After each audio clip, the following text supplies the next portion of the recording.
That is identification. దేవుని యొక్క ఆజ్ఞ, దైవ సంకల్పం అంతే. రైట్? ఓకేనా? కొంచెం లేచి పడుకో. Take one this. నీ పేరేం పేరు బాబు? నాకు అటు వాళ్ళకి ఆలోచించు. నీ పేరేంటి? అదే నాన్న త్వరగా లేట్ అయిపోతుంది ఇప్పటికి.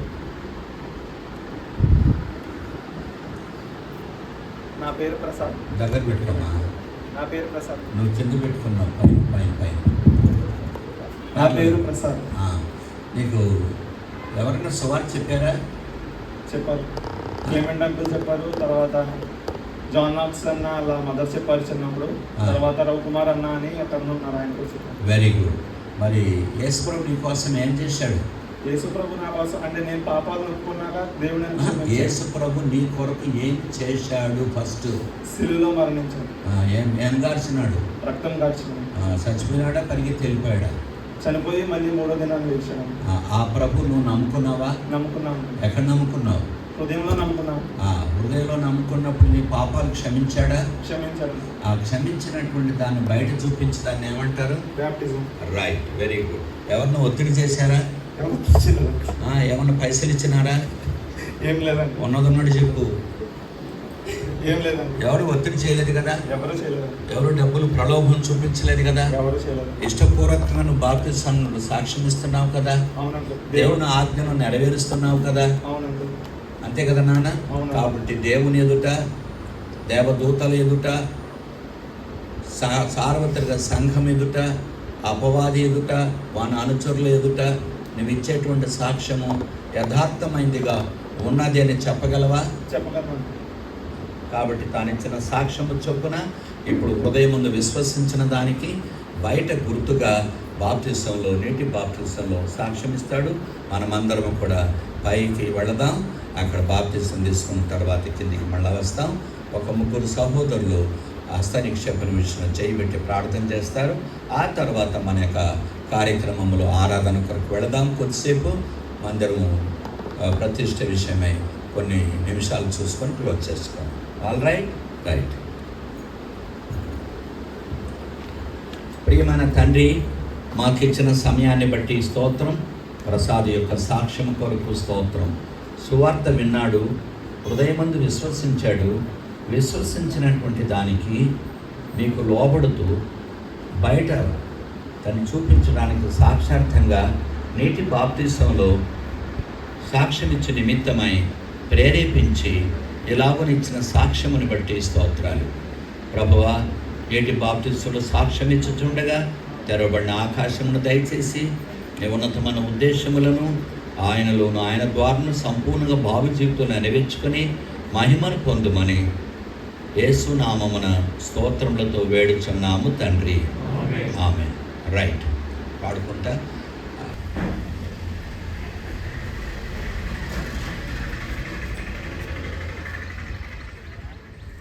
విశ్వసించిన దానికి బాహ్యపు గుర్తుగా మరణ, పుస్తాపన, పునరుత్థానములందు నీటి బాప్తిసములో సాక్ష్యం ఇచ్చుచుండగా తండ్రి, కుమార, పరిశుద్ధాత్మ నామం పేరటనే అలాగూ చేయుటకు, సాక్ష్యమిచ్చుటకు మాకు అనుగ్రహిస్తున్న సమయం కొరకై స్తుతిస్తూ, సాతాను బంధిస్తూ, మీ చేతులకు అప్పగిస్తూ యేసునామన ప్రార్థిస్తున్నాము తండ్రి. రైట్. త్వరగా రానే. కంటిన్యూ.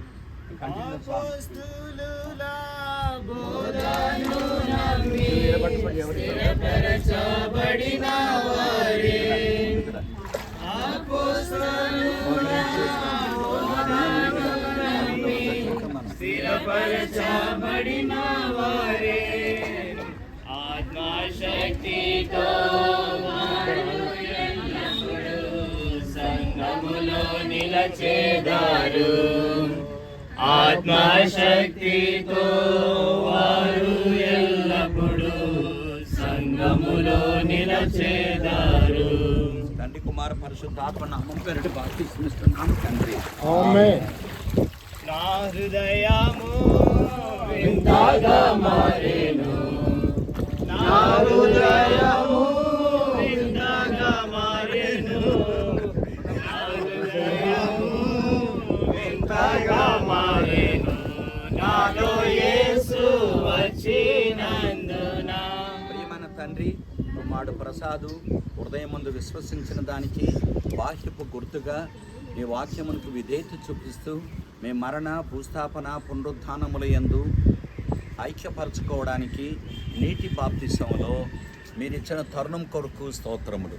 ఇలాగున్న తండ్రి కుమార పరిశుద్ధాత్మ నామం పేరిట కుమారునికి బాప్తిసం ఇచ్చుటకు మీరు చూపిన కృప కొరకై స్తుతిస్తూ, అలాగున ఆత్మ ద్వారా సార్వత్రిక సంఘంలో చేర్చబడిన మా ప్రియుడు భౌతికంగా సాక్షార్థంగా తాను కూడా చేర్చబడ్డాడనేటువంటి ఆ గ్రహింపును ప్రజలకు దయచేసి రాబోదినముల సంకల్పాన్ని నెరవేర్చుకునమని సాతాను సిగ్గుపరచినందులకై స్తుతిస్తూ, మీ యొక్క శరీరంలో అవయముగా చేసుకున్నదలకై నేను కొడియాడుచు యేసునామమున స్తోత్రములతో సమర్పిస్తున్నాము తండ్రి.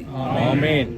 బోలియే జిందా ఖుదావంద్ యేసు మసీకి సర్వలోక సృష్టికర్త అయిన యేసు ప్రభువుకు, పాపులైన మానవులను నిర్హేతుకంగా ప్రేమించిన ప్రేమామూర్తి అయిన యేసు ప్రభువుకు, పాపులందరి శిక్షను సిలువలో భరించి రక్తము కార్చి చనిపోయి తిరిగి లేచిన మృత్యుంజయుడైన యేసు ప్రభువుకు, పరలోక రాజ్యమునికి ఏకైక మార్గం సత్యము జీవమైన యేసు ప్రభువుకు, ఎవరైతే సువార్తను నమ్మి బాప్తిసంలో సాక్ష్యం ఇచ్చిదరో వారు రక్షింపబడుతున్న సెలవిచ్చిన యేసు ప్రభువుకు, ఆ రీతిగా బాప్తిసం సాక్ష్యం ఇచ్చడం సహాయపడిన యేసు ప్రభువుకు, బోలియే జిందా ఖుదావంద్ యేసు మసీకి హల్లెలూయా.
జ్ఞానులనియు లేదు, పామరులని జ్ఞానులనియు లేదు.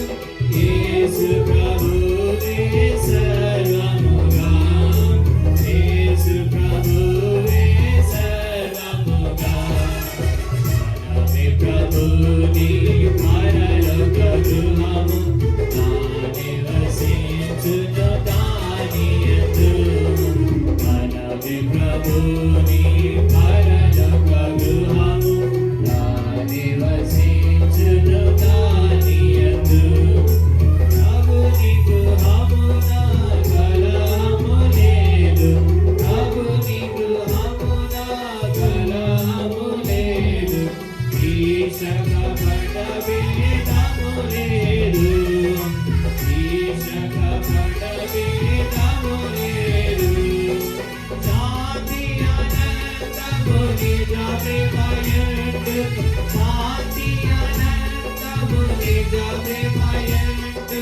యేసుతో నడుగును మన ప్రభువే, యేసుతో నడుగును మన ప్రభువే.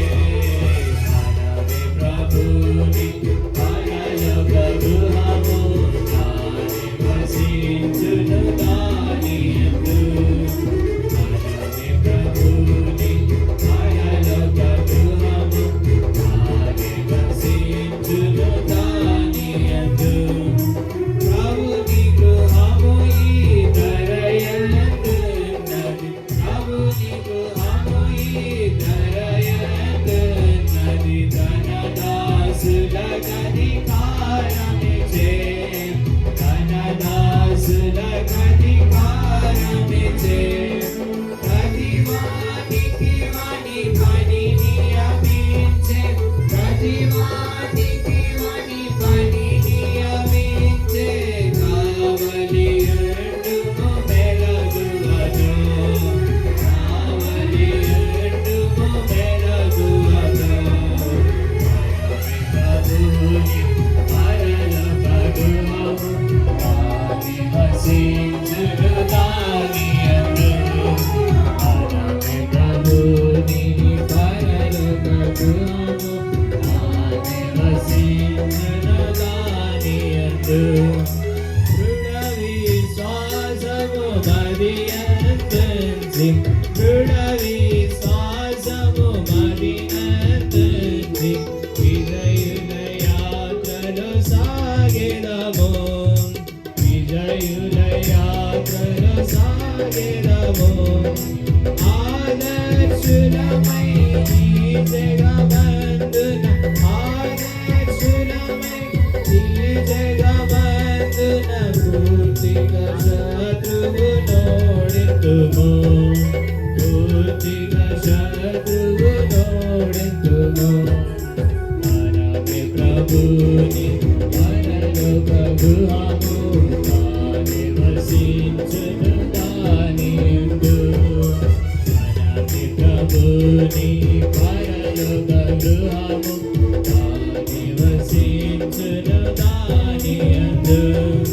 ప్రియుని దినము సమీపించుచున్నది, ప్రియుని దినము సమీపించుచున్నది. చేపెను మేల్కొని ఎట్టుమని, చేపెను మేల్కొని ఎట్టుమని. విశ్వాసయోగ్యులముగా జీవించి, విశ్వాసయోగ్యులముగా జీవించి. కోరిమితో విడిచి ఎట్టెదము,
ఓవేలా పాట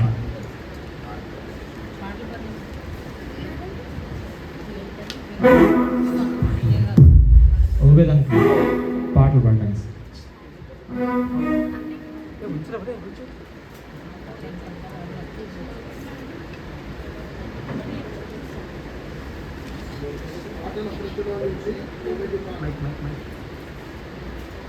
నమ్మకమైన నా ప్రభు అనే పాట పాడుకున్నాను. సాంగ్ షీట్స్ ఎవరికన్నా కావాలంటే చేయొచ్చినట్లయితే పిల్లలు తీసుకొని వస్తారు.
సహోదరుడు ప్రసాదు నీటి బాప్తిసంలో సాక్ష్యం ఇచ్చాడు. ఆ యొక్క నీటి బాప్తిసంలో సాక్ష్యం ఇచ్చుట అనేటువంటిది కూడా ఒక టెస్టిమనీ, సాక్ష్యం అన్నమాట. అంతేకాని బాప్తిసము రక్షణ కాదు. మళ్ళాసారి చెప్తున్నా, మీకు ఎవరికైనా సందేహం ఉంటే మీటింగ్ అయిన తర్వాత కూడా నన్ను అడగచ్చు. బాప్తిసము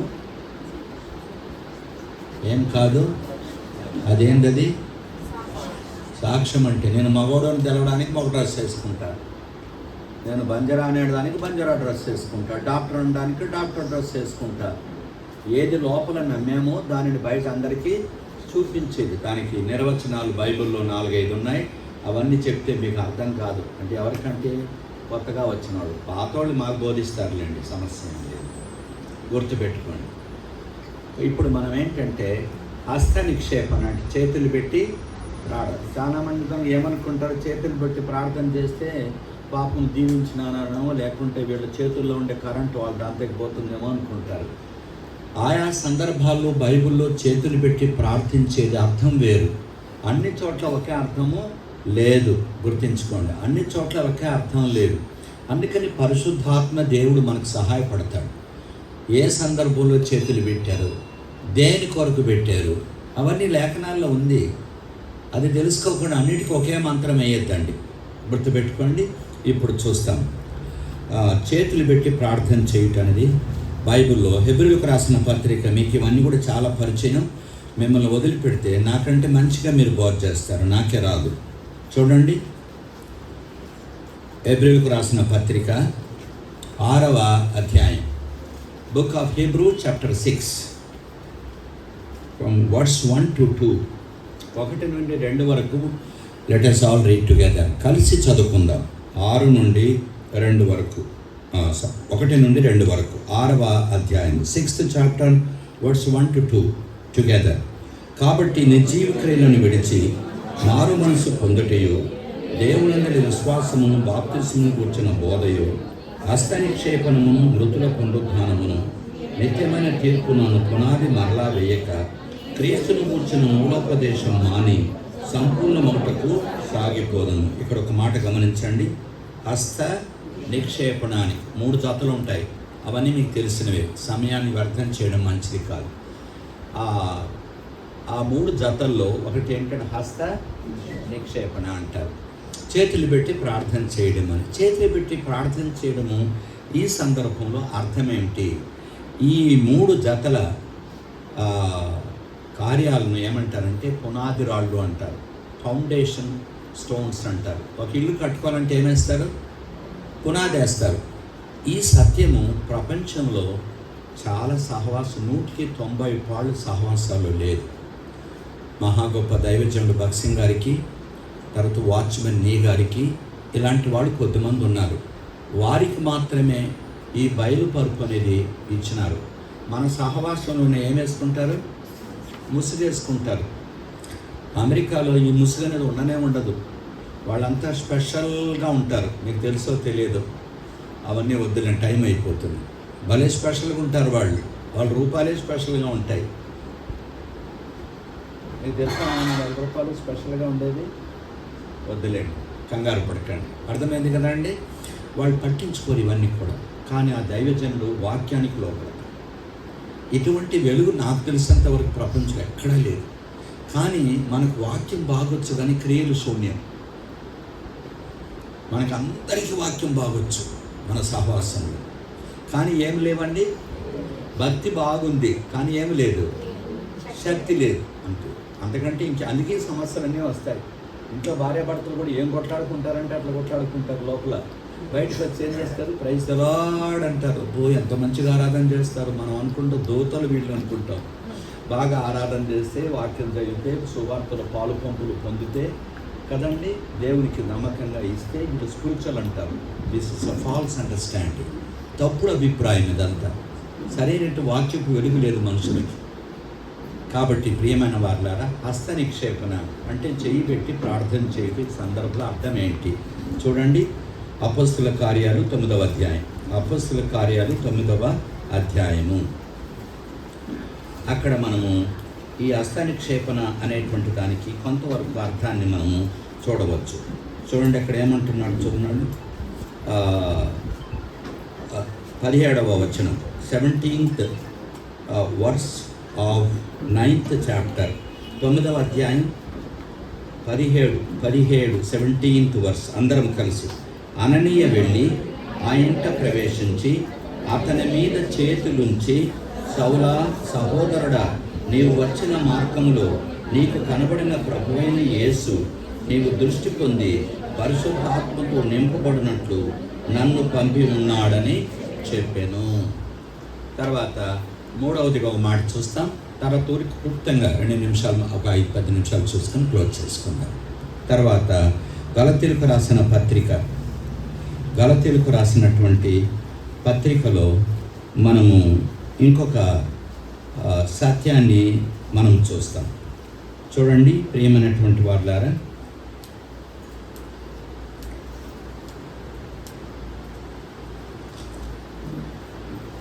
మూడవ అధ్యాయం 27-28 వచనాలు.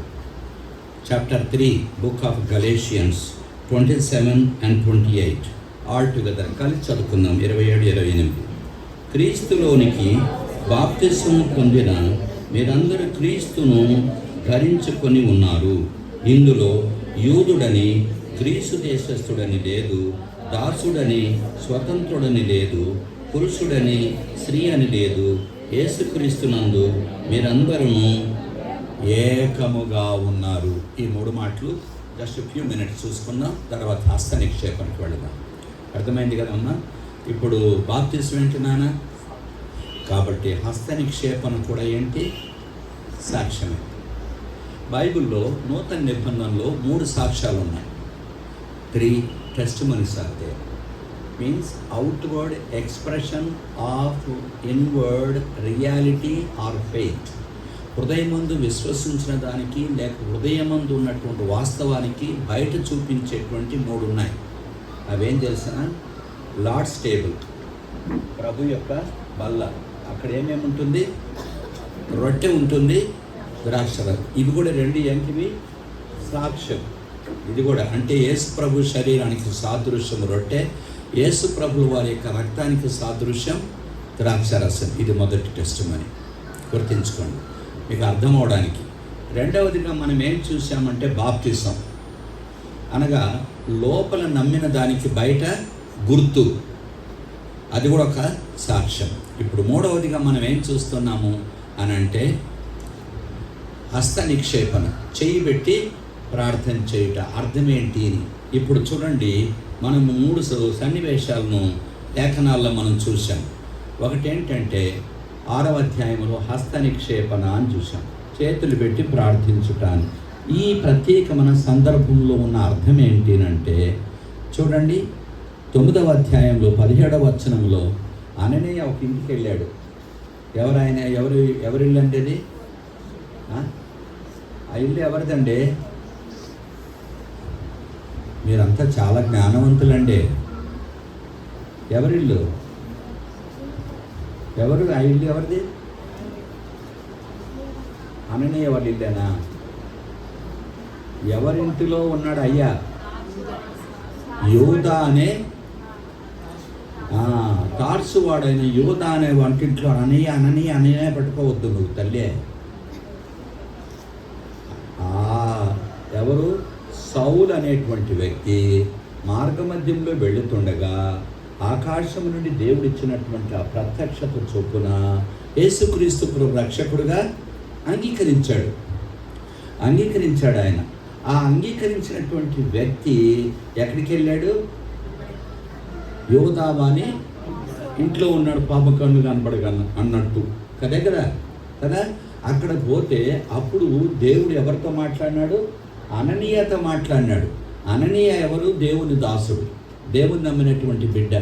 అననీయ అదిగో పలానా వాళ్ళ ఇంట్లో ఒక ఆయన ఉన్నాడు అని. ఎవరైనా?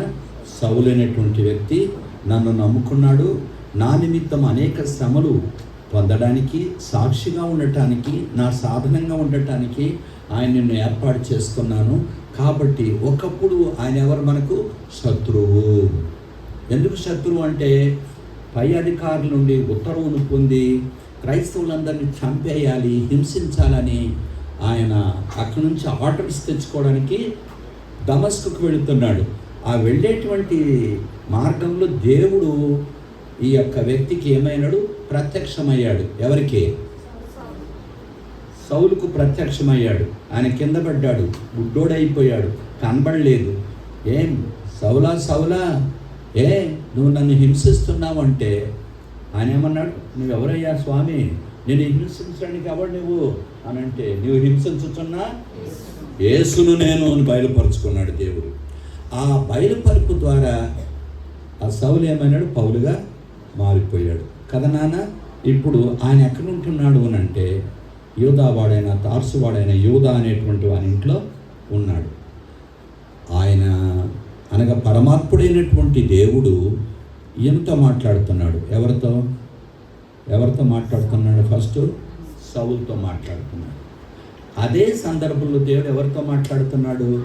అననీయమ్మతో మాట్లాడుతున్నాడు. అననీయ, అదిగో ఇంతవరకు హింసించుతున్నటువంటి ఈ సౌలు ఇప్పుడు పౌలుగా మారాడు, ఫలానా చోట ఉన్నాడు, వాణ్ణి కూడా చేర్చుకో అని చెప్పాడు.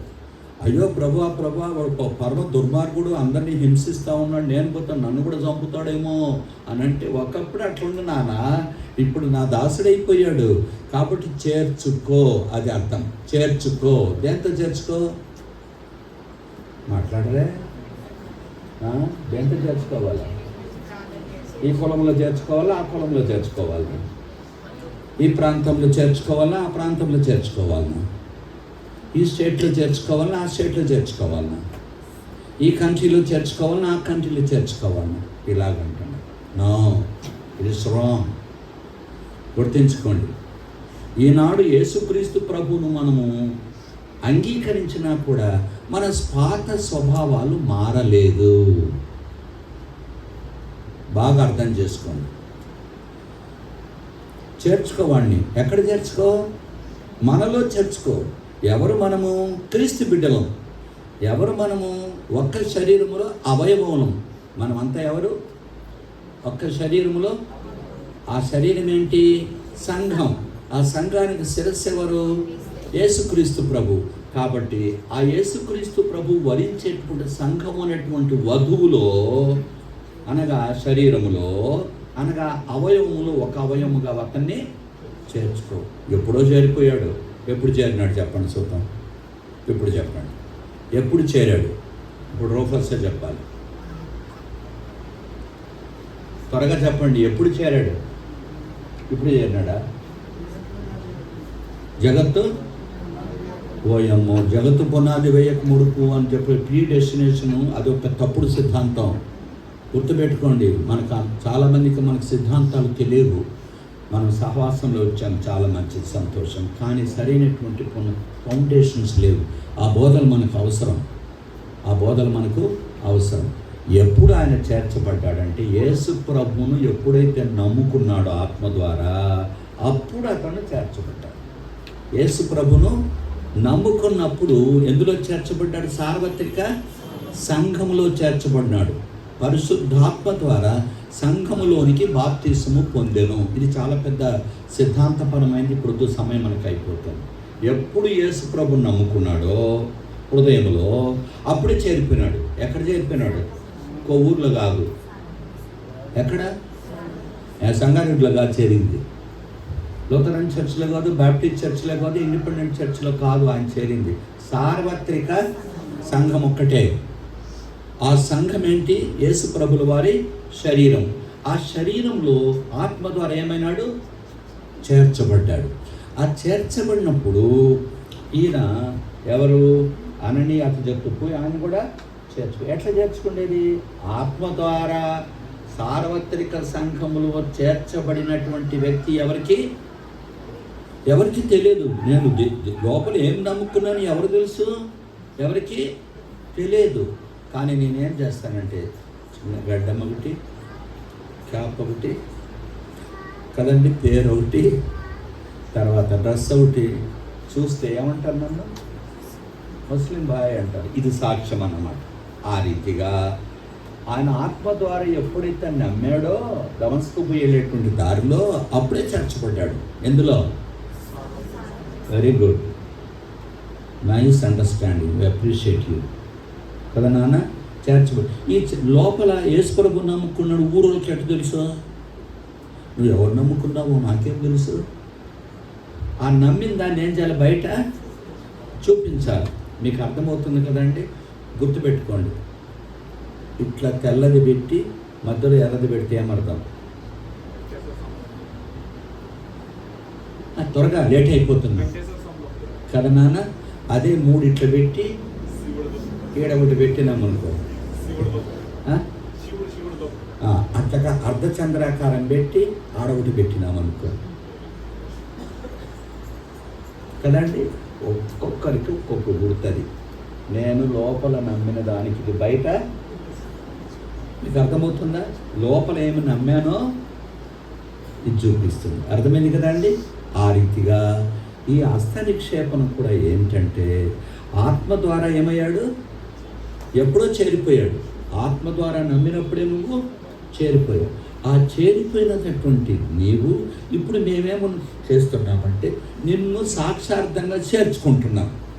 అర్థమైందా నాన్న? సాక్షార్థంగా అంటే ఏంటి?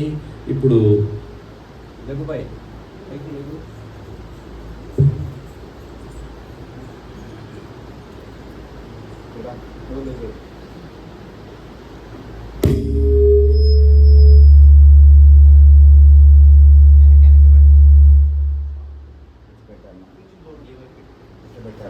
అదేమో బాబు ఇట్లా పెట్టాను అట్లా పెట్టాను నాకు తెలియదు బాబు.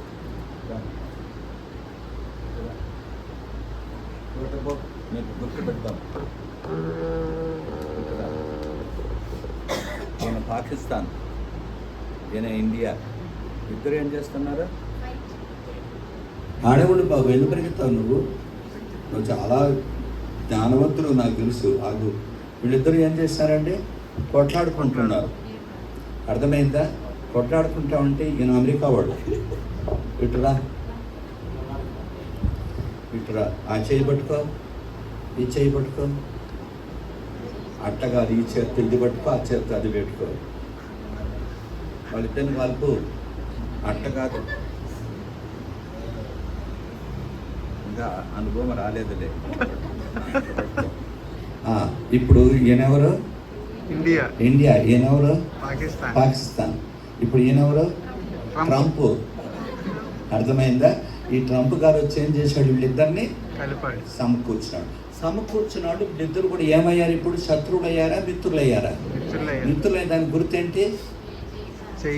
చెయ్యి కలపడం. అర్థమైందా? నువ్వు ఎవరైనా వైజాగ్, ఇండియానా? రైట్. నువ్వు జవహర్పల్లి, పాకిస్తాన్ అయ్యా. ఇప్పుడు ఈయనెవరు? ట్రంప్. వింట్రా వినండి అని ఇద్దరు ఏం చేశాడండి? కలిపినాడు. గుర్తు అన్నమాట చెయ్యి. అర్థమైందండి? లేకుంటే హలో హలో హలో మీరిద్దరు ఒకటైనా అయిపోయినామంటే లోకానికి ఎక్కడ తెలుస్తుంది వీళ్ళిద్దరు ఒకటైంది? మాటలు చెప్తే లాభం లేదు. హృదయంలో జరిగిన దాన్ని బయట ఏం చేస్తున్నారు? సాక్షార్థంగా చూపిస్తున్నారు. అర్థమైందా మీకు? ఆ రీతిగా ఆత్మ ద్వారా ప్రసాద్ కూర్చోండి. Very good. పాకిస్తాన్ కూర్చో. రైట్. మా ట్రంప్ ఏం నవ్వుతున్నాడు చూడు. కూర్చోబెట్ట, చాలు, టైం అయిపోతుంది. కాబట్టి మన జీవితంలో ఏంటంటే లోపల జరిగిన దానిని బయట చూపించడమే దాన్ని ఏమంటారు? సాక్ష్యం, టెస్టిమనీ కదా నాన్న. అర్థమైంది కదా నేను చెప్పేది. ఇప్పుడు మనము నిన్ను సార్వత్రిక సంఘం ఏం చేస్తుంది? చేర్చుకుంటుంది. సింబాలిక్ ఎక్స్ప్రెషన్ అంటారు. అది గుర్తు అన్నమాట. ఒక చిహ్నముగా సెకండ్ ఇచ్చుకుంటాం కదా. ఇద్దరు కొట్లాడుకున్నారు, మళ్ళీ ఇద్దరు సమాధాన పడితే ఏం చేస్తారు? నువ్వు నేను సమాధాన పడ్డామంటారా? అందరికీ తెలవాలంటే ఏం చేయాలి? చేతులు కలపాలి. ఆ రీతిగా సంఘముగా ఇప్పుడు ఆ సహోదరుని మనం ఏం చేస్తున్నాము? చేర్చుకుంటాం. దానికి గుర్తు ఇక్కడ ఉంది. ఏంటంటే అననీయ పోయాడు నేరుగా అక్కడికి. ఎక్కడికి? యూదా ఇంటికి వెళ్ళాడు. వెళ్ళి ఏమంటున్నాడు? సహోదరుడా, సౌలా సహోదరుడా అన్నాడు. ఇంతకుముందు శత్రువులు వీళ్ళిద్దరు, వీడికంటే వానికి పట్టదు, వాడంటే వీడికి పట్టదు కదండి. అలాంటి ఈ భయంకరమైనటువంటి సౌలు ఇప్పుడు ఏమైనాడు? పౌలుగా మారిపోయాడు. ఎట్లా? ఆత్మ ద్వారా దేవుడు కార్యమతంలో జరిగించిన కారణం చేత ఇప్పుడు ఆయన సార్వత్రిక సంఘంలో చేరిపోయాడు. అంటే ఎట్లా చేరిపోయాడు అనగా, ఒకే తండ్రికి పుట్టాడు. ఒకే తండ్రి. మన తండ్రి ఒక్కడే, దేవుడు ఒక్కడే, ప్రభువు ఒక్కడే, విశ్వాసము ఒక్కటే, బాప్తిసము ఒక్కటే కదండి. పరలోకము ఒక్కటే, ప్రపంచమంతటికి దేవుడు ఒక్కడే. కాబట్టి ఇప్పుడు మనమందరము ఎవరికి పుట్టిన వాళ్ళము? ఒకే తండ్రికి పుట్టాం. ఒకే తండ్రికి పుట్టిన వాళ్ళు ఏమవుతారు? బామర్ది, మామ, ఏమి. అందుకే నా దైవజనుడు భగత్ సింగ్ గారు ఈ భాష పెట్టాడు. ఏం భాష? Brothers and. అందుకని ఒక వీళ్ళకి బ్రదర్స్ లేదు, సిస్టర్స్ అందరిని వాళ్ళే చేసుకో. బ్రదర్స్ అంటారు, సిస్టర్స్ అంతా వాళ్ళే పెళ్లి చేసుకో. ఎంత కంపౌండర్ అంటాడు. ఆ కంపౌండర్కి తెలియదు ఈ అర్థం. ఇది ఆత్మీయమైన భాష, ఆత్మీయమైన భాష. నేను కూడా ఏంటంటే బ్రదర్ భగత్ సింగ్ పేరు పెట్టుకున్నాడు కదా అని నేను కూడా, నాకు తెలియక నేను కూడా ఏం చేశాను, నాకున్నటువంటి ఇంటి పేరు మొత్తం తీసేసి బ్రదర్ ఆండ్రూని పెట్టుకున్నా. ఆండ్రూని పెట్టుకుంటే ఆడపోయిన తర్వాత మీ ఇంటి పేరు, మా ఇంటి పేరు ఏమి ఉండకూడదు తీసేసాను. నేను బ్రదర్ ఆండ్రూ అంటే బ్రదర్ లేదు, డాక్టర్ లేదు, ఇంజనీర్ లేదు, ఓన్లీ ఆండ్రూ, దట్స్ ఆల్ అండి. నాకు ఆండ్రూ ఇచ్చినాడు. నేను ఏడన్న పక్కన నన్ను పట్టుకుంటారు, ఏమని? మీ ఇంటి పేరు లేదు. అట్లా పట్టుకున్నారు 3 చోట్ల అమెరికాలో. అందరికీ సువార్త చెప్పే అవకాశం ఇచ్చినాడు దేవుడు. వాళ్ళు మళ్ళీ నెక్స్ట్ ఫ్లైట్లో నన్ను పంపించారు. మీరు అమెరికాకు వస్తే మా ఇంటికి రా అన్నారు వాళ్ళు. ప్రభువా, అది కూడా మేలే, అంతా మన మేలు కొరికే. అదే ఆ పాట. అర్థమైందంటే అది ఒకదాని కాదులే, చాలా ఉన్నాయి. కాబట్టి నేనేం చెప్తున్నానంటే, ఆత్మ ద్వారా ఎందులో చేరాడు? సార్వత్రిక సంఘంలో చేరినాడు. తండ్రి ఒక్కడా, ఇద్దరా? కాబట్టి మనందరికీ తండ్రి ఒక్కడా లేదా? ఒకే తండ్రికి పుట్టిన వాళ్ళు ఎట్లుంటారు? బాబునోడు ఒకడు, కోమటోడు ఒకడు, రెడ్డి ఒకడు, గౌడు ఒకడు కదండి. ఎంత ఘోరం! ఈనాడు మన సహవాసంలో చక్కటి వాక్యం చెప్తారు, కానీ ఈ మాత్రం పోలే. ఏం పోలేదు? పోయినాయండి, పోయినాయండి. నాకు తెలిసి 75% పోలేదు. 75 కాదు, 80% పోలేదు. మళ్ళా అక్కడికి వచ్చేటప్పటికి, ఎక్కడికి? పెళ్లికాడికి వచ్చేటప్పుడు మనోడేనా ఏం క్రైస్తత్వం అంటే. I very sorry to say that. కాబట్టి ఏం ప్రసాద్, ఇప్పుడు ప్రసాద్కి పెద్ద డౌట్ వచ్చింది. అయితే నేను ఎవరిని చేసుకోవాలి అంకుల్ అంటాడు. ఎవరిని చేసుకోవాలి? అబ్బో, అమ్మో, పాస్టర్ అమ్మ గారి మీద అంత నమ్మకం ఉందా? ఇప్పుడు పాస్టర్ గారు ఉంటాడు, నీ ఫ్రెండ్, ఆయన మీద లేదా నమ్మిక? చూడండి ఎట్లా మంది చెప్తున్నాడు. కాబట్టి ఒక తండ్రికి పుట్టిన వారికి భేదాలు లేవు. అందుకని అక్కడ ఏమంటాడు? గలతీయులకు రాసిన పత్రిక మనం చూసాం కదా. యూదుడని లేదు, గ్రీసు దేశుడని లేదు, హెల్లేనీయుడని లేదు, దాసుడని లేదు, స్వతంత్రుడని లేదు, మనమందరం క్రీస్తునందు ఏకమై ఉన్నాము. ఎక్కడుందండి ఇది? ఇప్పుడు ఎవరైతే ఈ భేదాలు చూపిస్తారో, ప్రాంతీయ భేదము, కుల భేదము, హెచ్చు తగ్గులు కదండి, మనం హెచ్చు తగ్గులు చూపిస్తాం.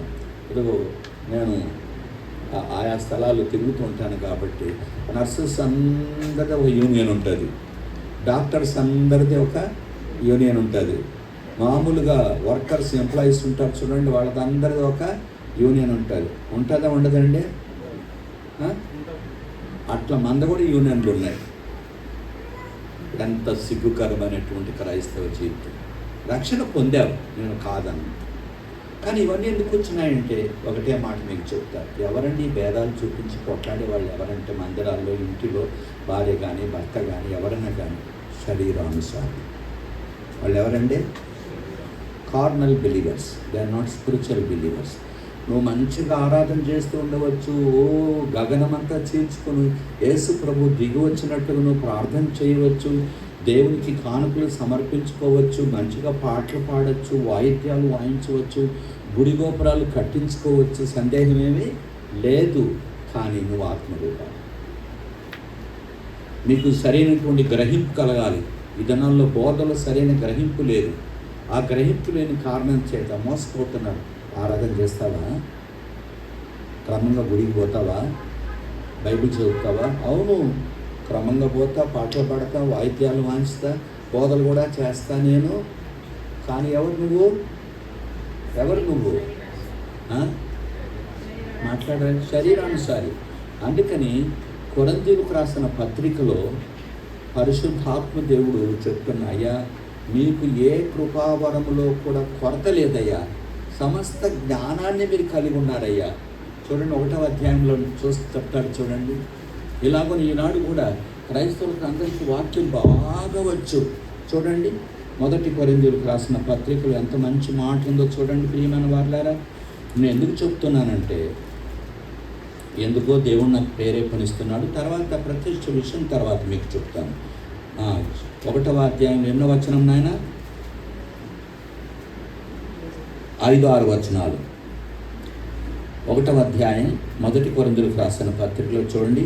క్రీస్తును గూర్చిన సాక్ష్యము మీలో స్థిరపరచబడినందున ఆయన యందు మీరు ప్రతి విషయంలోనూ, అనగా సమస్త ఉపదేశంలోనూ సమస్త జ్ఞానంలోనూ ఐశ్వర్యవంతులైతిరి. ఎంత మంచి మాట ఉందో చూడండి. ఐశ్వర్యవంతులైతిరి. తర్వాత, గనుక ఏ కృపావరమునందును లోపము లేక మీరు మన ప్రభువైన యేసుక్రీస్తు ప్రత్యక్షత కొరకు ఎదురు చూచుచున్నారు. మన ప్రభువైన యేసుక్రీస్తు దినమందు మీరు నిరపరాధులై ఉండునట్లు అంతం వరకు ఆయన మిమ్మల్ని స్థిరపరచును అంటాడు. ఇక్కడ ఏంటంటే, మీకు జ్ఞానమంతా ఉంది బాబు, ఏ వరములో కూడా కొరత లేదు బాబు అన్నాడా? వీళ్ళకి అంతా ఉందా లేదా?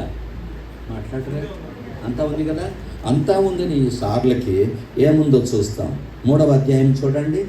3వ అధ్యాయం చూడండి. కాబట్టి ఇది వింతైన విషయం ఏం కాదు, మీరు కంగారు పడిన అవసరం లేదు. 3వ అధ్యాయంలో చూడండి, 1వ వచనం నుండి. సహోదరులారా, ఆత్మ సంబంధమైన మనుషులతో మాట్లాడినట్లు నేను మీతో మాట్లాడలేకపోతేనే, శరీర సంబంధులైన మనుషులే అనియు క్రీస్తునందు పసిబిడ్డలే అనియు మీతో మాట్లాడవలసి వచ్చాను. కాబట్టి మీరు ఇంత జ్ఞానం మీకుంది, ఏ ఉపదేశాలు మీకు కొరత ఏమీ లేదు, ఐశ్వర్యవంతులు అయ్యారయ్యా. అయినప్పటికీ మీరు ఎవరు మీరు? క్రీస్తునందు పసిబిడ్డలే. ఒక్క మాట దెబ్బకొట్టేశాడు. ఎవరికండి? కొరంథీ సంఘానికి. ఆడేమంటాడు? నేను పౌలు వాడున్నాను, కింది బాబులు అంటాడు. ఇంకొకడు ఏమంటాడు? నేను అప్పుల్లో వాడున్నా అంటాడు కదండి. ఉందా లేదా? అసూయ కలహం ఉన్నాయా లేదా? కాబట్టి ప్రియమైన వారులారా, యేసు ప్రభువును నమ్మినంత మాత్రాన మనం ఆత్మీయులము కాము. అలా నేర్చుకో. ఆత్మీయులము కాము. ఎవరు మనము? శరీరానుసారులు, క్రీస్తునందు పసిబిడ్డలం మాత్రమే. ఈ కొరింథీ సంఘం వ్యభిచారం లేదా? పక్కా వ్యభిచారం ఉంది అక్కడ. కోర్టు కేసులు లేవా? పక్కా కోర్టు కేసులు ఉన్నాయి అక్కడ. భేదాలు లేవా? అన్ని భేదాలు ఉన్నాయి. కాబట్టి ప్రియమైనటువంటి వారులారా, యేసుక్రీస్తు ప్రభునందు విశ్వాసం ఉంచినట్లయితే కృప చేత మనము నీతిమంతులుగా తీర్చబడతాము. సార్వత్రిక సంఘములో మనం చేర్చబడతాము. ఒక తండ్రికి పిల్లలమవుతాము. కానీ పిల్లోళ్ళు ఏం చేస్తారు చెప్పండి? ఆ పిల్లోనికి, చిన్నోనికి, అనగా 2 సంవత్సరాలు 3 సంవత్సరాలు చాక్లెట్ ఇస్తే ఏం చేస్తాడు? ఎవరు మాట్లాడరు మీరు? చాక్లెట్లు ఇస్తే ఏం చేస్తాడు? తినేసేది కాదు, మన వెంబడే వస్తాడు కదండి. మనకు చంపకు ఒక దెబ్బ కొడితే వాడు మట్టి తీసుకొని తీసుకుపోతాడు. ఎందుకు చెప్పండి? ఎవరు వాడు? పసిపిల్లోడు. వాడికి ఒక మొక్క వేయగానే పరిగెత్తుకొని వస్తాడు, దెబ్బ వేయగానే పరిగెత్తుకుపోతాడు. ఎవరు వాడు? క్రీస్తునందు అంతే. కాబట్టి ఏం కంగారు పడదని భార్యాభర్తలు ఎందుకు కొట్టుకొని చేస్తారు? సేవకులు ఎవ్వడు కొంచెం ఇచ్చితే వాడిని వెంబడి పడతారు. నీది ఏ పార్టీ నాన్న? నాది ఆ పార్టీ. నీది ఎవరి పార్టీ బాబు? నాది ఈ పార్టీ. మీదేంటండి? మీది కాదు నాది కాదు, మూడోది మీది. నీది కాదు నాది కాదు నాని అన్నాడు. నీది కాదు నాది కాదు. అమ్మ నాన్న ఏం చేస్తారంటే పిల్లోని పేరు పెట్టాలని, అమ్మ ఏమంటుంది ఈ పేరు పెట్టాలి మా నాయన పేరు అని. తండ్రి ఏమంటాడు, భర్త ఏమంటాడు మా నాయన పేరు పెట్టాలంటాడు. ఇద్దరు కొట్లాడుకొని పోయినారంట ఎవరి దగ్గరికి? పాస్టర్ గారి దగ్గరికి. అయ్యగారు ఎవరి పేరు పెట్టాలి? భార్య అంటుందంట మా నాయన పేరు పెట్టాలి. అర్థం కాలేదా మీకు? మా నాయన పేరు పెట్టాలి. భర్త అంటాడని లేదు లేదు మా నాయన పేరు పెట్టాలి, నా నాయన పేరు పెట్టాలని. ఆమెవో నా నాయన అన్నాడు. ఇప్పుడు పాస్టర్ గారు ఏ పేరు పెట్టాలి? ఆయన ఏమనుకున్నా నానిని పెట్టాడంట. నాని అంటే నాది కాదు నీది కాదు నానిని పెట్టాడట. మీకు అర్థం కాలేదా నేను చెప్పింది? కాబట్టి ఈ దినాల్లో అన్ని భేదాలు ఉన్నాయి క్రైస్తవునికి. తీసుకున్నంతవరకు తీసుకుంటాడు, ఆ తర్వాత ఈ క్రైస్తవులు దొంగ క్రైస్తవులు. I'm sorry to say that. ఎందుకంటే నేను దొంగ క్రైస్తవులు కాదు కానీ శరీరాంశాలు. ఎవరండి వీళ్ళు? ఏ ఏ రోటి కాడ ఆ పాట పాడతారు వాళ్ళు. అవకాశవాదులు వీళ్ళందరూ. ఈ పార్టీ నుంచి ఆ పార్టీకి, ఆ పార్టీ ఈ పార్టీకి దొరుకుతారన్నమాట. అవకాశవాదులు వీళ్ళందరూ కూడా దేవుని బిడ్డలే, నేను కాదని చెప్పను. అందుకని 1 కొరింథీయులకు రాసిన పత్రికలు ఏమంటాడు? 3వ అధ్యాయంలో మీరు క్రీస్తునందు పసి బిడ్డలే అన్నాడు. నువ్వు పెద్ద సేవకుడు కావచ్చు, ప్రపంచమంతా తిరగచ్చు, నువ్వు మందిరాలన్నీ కూడా కట్టచ్చు. అర్థమైందండి? మందిరాలు కట్టేదానికి, ప్రపంచం తిరిగేదానికి, దేవునికి సమర్పించుకునేదానికి, పాటలు పాడేదానికి, వాక్య పరిచయం చేయటానికి ఆత్మీయతకు సంబంధము లేదు. మంచిగా అర్థం చేసుకోండి. వీళ్ళు ఆత్మీయంగా ఎదగలే కానీ మానసికంగా ఎదగాలి. ఇప్పుడు నా అంశం అది కాదు, కంగారు పడకండి. అర్థమైందని నేను చెప్పడం. కాబట్టి ఇప్పుడు ఏమంటున్నాడు అంటే మనము ఆత్మీయంగా ఎదగలేదు, యేసు రూపములోనికి మార్చబడలేదు. ఇప్పుడు ప్రసాద్ యేసు ప్రభుని నమ్ముకున్నాడు కదా నాన్న. నమ్ముకోగానే నువ్వేమవుతావు? దేవుని బిడ్డ. దేవుని బిడ్డ ఎందులో చేరాడు? సంఘములో చేరినాడు. నువ్వు దేవుని బిడ్డే కానీ నువ్వు ఆత్మీయుడువు కాదు. నేను ఆత్మీయుడు కాదు, నువ్వెవరయ్యా నన్ను అడుగుతావు. నేను అసలే కాదు. గొడవ ఎందుకు? అందుకే నేను అన్ని చోట్ల చెప్తాను, ఎవరిని నమ్మద్దండి. Never believe anybody. నన్నైతే అసలే నమ్మద్దండి. ఇది నా స్లోగన్. నా స్లోగన్ ఇది, గుర్తుపెట్టుకోండి. ఎవరిని నమ్మద్దు, నన్ను అసలే నమ్మద్దు. అది చెప్తా మా వాళ్ళకందరికీ. అర్థమైందండి? ఎవరిని నమ్మాలి? ఆయన ఎంతైనా ఆయన ఒక్కడే. మనం ఎటువంటి వాళ్ళమంటే ఊసరవెల్లి అంటాం. మనం ఏమంటారు? ఏం చేస్తారు ఊసరవెల్లి? ఈనాడు క్రైస్తవులు ఊసరవెల్లులు ఎక్కడంటే అక్కడ కదండి. ఎవరు వాళ్ళు? దేవుని బిడ్డలే కానీ ఎవరండి వాళ్ళు? ఒక మాట నేర్చుకోండి చాలు. శరీరానుసారు క్రీస్తునందు. అందుకని అట్లే ఇప్పుడు వాడిని కొట్టినామనుకో, అరే నీకు పెళ్లి చేస్తానంటే అంటాడా? కదండి. మనకు తెలుసు పాపం. మావాడు ఉండే చచ్చిపోయినాడు కదా, మా పెద్దోడు. వాడు చిన్నప్పుడు బహుందంగా ఉండేవాడు. వాని కర్లీ హెయిర్, వాని కలర్ ఫారిన్ అనుకుండేవాడు. మళ్ళీ పోయిన తర్వాత కలర్ అంతా కంప్లీట్గా చేంజ్ అయిపోయింది. వాడు ఎప్పుడు చిన్నగా ఉండేటప్పుడు అక్కడ ఉన్నటువంటి వ్యక్తులందరూ పరిగెత్తుకొని వచ్చి వాడిని ఎత్తుకుండేవాడు. వాడు ఎత్తుకుంటే నేను పెళ్లి చేస్తూ ఉంటా. అప్పటి నుంచి సుమారుగా 39 సంవత్సరాల పై నుంచి నేను పెళ్లి చేసేవాడిని. 30 కాదు 40 సంవత్సరాల నుంచి పెళ్లి చేసేవాడిని. అప్పుడు వీడు ఇక నేను పిలిచేవాడు. ఏమని పిలిచి, ఏమీ పెళ్లి చేసుకుంటావా అని అడిగినాడు. వాడు ఆయన ఎత్తుకునేవాడు. వాడు ఏమన్నాడు, చేసుకుంటాను మామా అన్నాడు. ఎవరిని చేసుకుంటావు? మెఫీబోషత్ చేసుకుంటా అన్నాడు. మీకు అర్థం కాలే? మెఫీబోషత్ అని ఒక సహోదరుడు ఉన్నాడు. అర్థమైందంటే ఆయన ఎత్తుకునేది ఎప్పుడు, అందుకని ఆయన చేసుకుంటాను అన్నాడు. అంటే ఎవరిని చేసుకునే వాళ్ళకి తెలియదు, కానీ ఒకటి తెలుసు, ఇద్దరు ఉంటారు అని తెలుసు. అప్పుడు 2 సంవత్సరాలు భలే మాట్లాడేవాడు, విపరీతంగా మాట్లాడేవాడు. కాబట్టి వీరిని కూడా పెళ్లి చేస్తే భార్య విలువ తెలుసా మనకే? అంతే. ఈనాడు కూడా క్రైస్తవులు ఏంటంటే వాక్యం తెలుసు, బాగా మంచిగా ఆరాధన చేస్తారు, వాయిద్యాలు వాయిస్తారు. అంటే నువ్వే వాయిద్యాలు వాయిస్తావా? లోకస్తులు వాయించరా బాబా? నువ్వేనా బాగా పాట పాడింది? ఎవరు పాడరా? ఘంటసాల పాడుకుంటే లతామంజలి అయిపోయి మన కథ.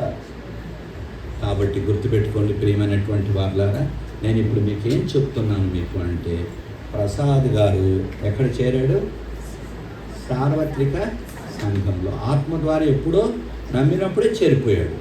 దానిని బాహ్యంగా బాప్టిజం అయిపోయిన తరువాత సంఘముగా అతని మీద ఏం పెడుతున్నాము? చేతులు పెట్టి ఏం చేస్తున్నాము? చేర్చుకుంటున్నాం. అందుకని అననీయ అనేటువంటి వ్యక్తి ఈయన మీద చేయి పెట్టాడు. ఎవరి మీద? సౌలు మీద పెట్టాడు కదా.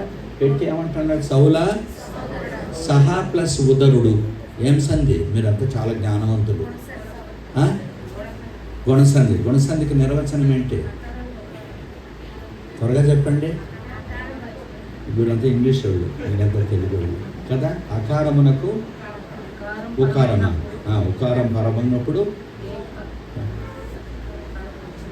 అకారమునకు ఈ ఊరులు పరమము ఏ ఓ అసలు ఒట్టి ఆకారమే కాదు, ఆకారం కాదు, నిరాకారం కాదు.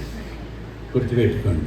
కాబట్టి ప్రేమైనటువంటి వాళ్ళారా, సహా ప్లస్ ఒకే పొట్టలో పుట్టిన వాళ్ళం మనం. ఎవరా పొట్ట? యేసయ్య పొట్ట. కాబట్టి తండ్రులు ఎంతమంది మనకి?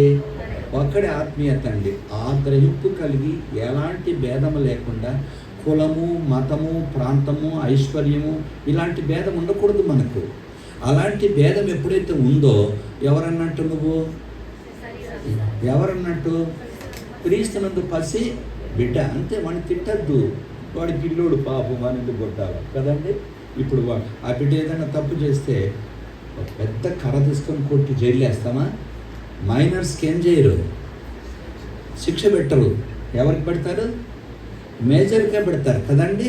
కాబట్టి ఈ దినాలు సంఘాలు అంతా 199 మంది మైనర్సే. సేవకులు ఇంకా మైనర్సే. నువ్వు ఎందుకు వచ్చినావా అంటే పట్టుతిప్పుల కోసం. ఇంకొకడు ప్రభు పిలిచాడు కానీ వాడు ఆత్మీయంగా ఎదగలేదు. అందుకని ఏం చేస్తారు? దాన్ని చీల్చి చెండాడుతూ ఉంటారు. మనకు ఎవరు బెల్లం పెడితే వాళ్ళు పక్కపోతాం కదండి. ఇప్పుడు పార్టీలు మారుస్తారు కదా. ఇప్పుడు పార్టీలు మార్చడం లేదా? ఎవరు మాట్లాడరా మీరు? ఇంతకుముందు పార్టీలో ఉంటారు, ఇప్పుడు ఒక్కడు లేడు అందులో కదండి. అదే ప్రకారంగా ఆ తెలంగాణలో కూడా మొదట ఏం పార్టీలో చేరినారో ఇప్పుడు ఎవడూ లేడు పార్టీలో. చూసారంటే అట్లా మారుస్తాం మనం. ఎందుకు మారుస్తామంటే మనం ఆత్మీయులము, అంతేగాని తిట్టద్దు. చెప్పే అర్థమైందా? ఇప్పుడు మనం ఏం చేయబట్టి ఏం చేయాలి?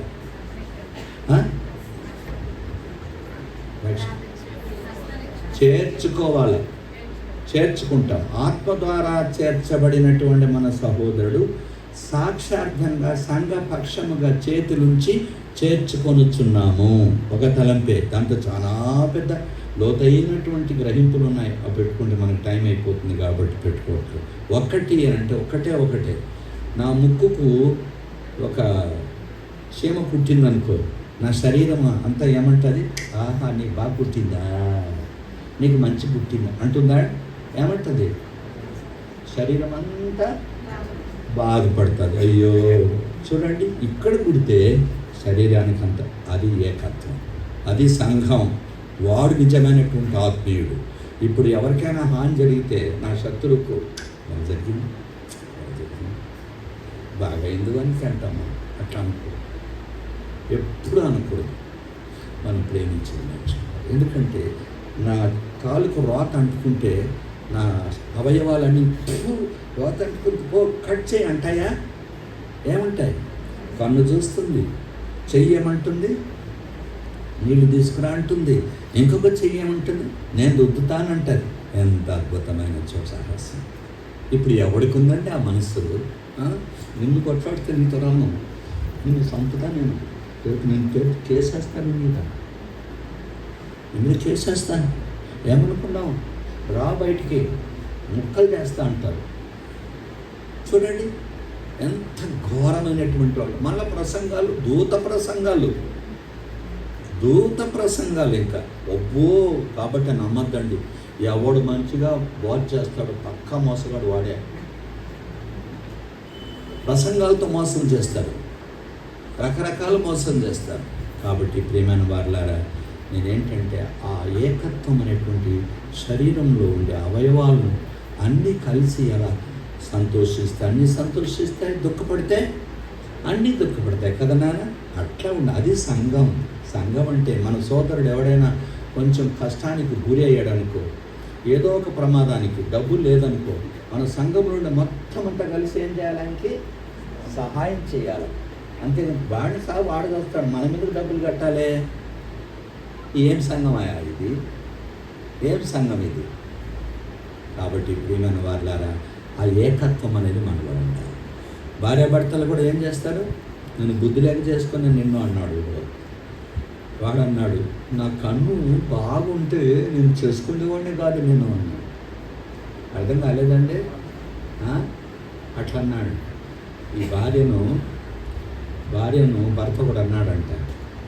ఏమని అన్నాడంటే, చూడు,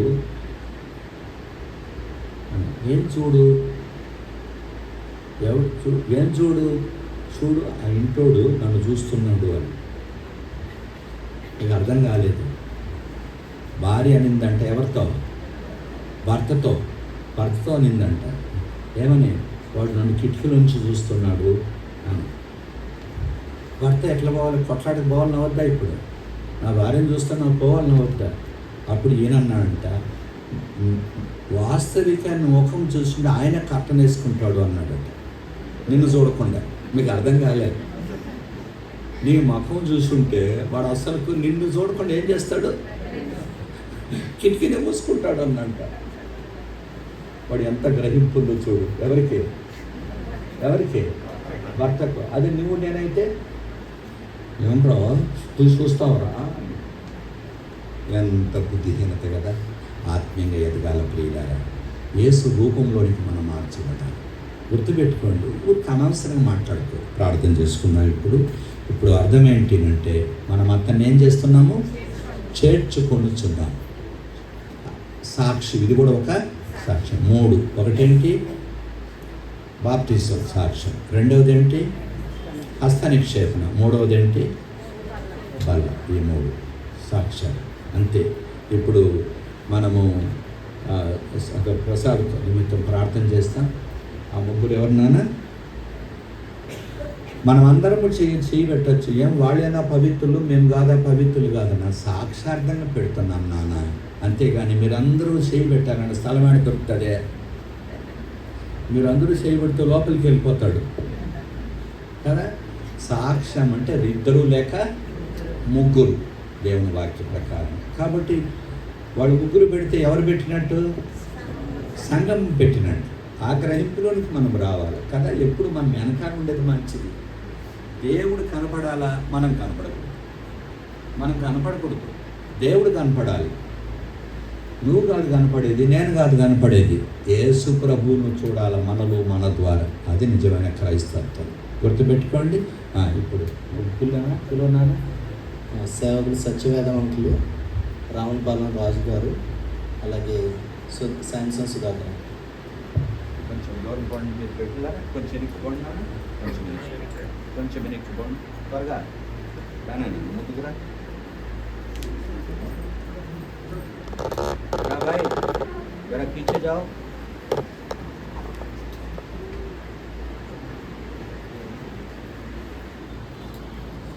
రండినా. చూడండి, మీరు ముగ్గురులో ఒక్కరే ప్రార్థన చేయాలి. 3 చేతులు పెట్టి ఎవరు చేయాలి? ఒక్కరే చేయాలి. 3 కాదు చేసేది. 3లో ఒక్కరేం చేయాలి? ఒక్కరే ప్రార్థన చేయండి. 3 చేతులు పెట్టండి. రానా కొంచెం అటు కొంచెం రాను. Triangle shape. రైట్. ఇప్పుడు మీరు 3 ఉండే దగ్గర రండి. వాళ్ళు ప్రార్థన చేస్తారు, ప్రియమైనటువంటి వాళ్ళు చేర్చుకుంటారన్నమాట. చేతులు పెట్టి సంఘము తరఫున వాళ్ళు చేర్చుకుంటారు. దేవుడు ఆయనకి ఇచ్చిన వరాలు సమస్తం కూడా దేవుడు మహిమార్థమై అసలు ఒంటరిగా లేడు. దేవుడు వాళ్ళకి నేర్పించాడు ప్రార్థన. అట్లా ఎవరన్నా ఒకరు పెద్దవాళ్ళు నడిపించుండేవాళ్ళు ఒకరు ప్రార్థించారు.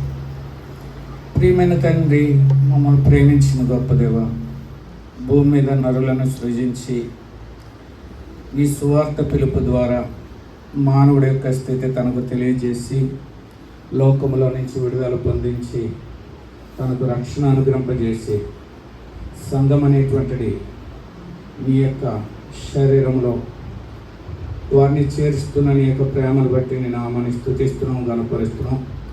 ఇంతవరకు హస్త నిక్షేపణ గురించి నీ దాస్యాన్ని నిలబెట్టి దానికి ఉన్నటువంటి సంగతులు మీరు బోధిస్తూ వచ్చినారు.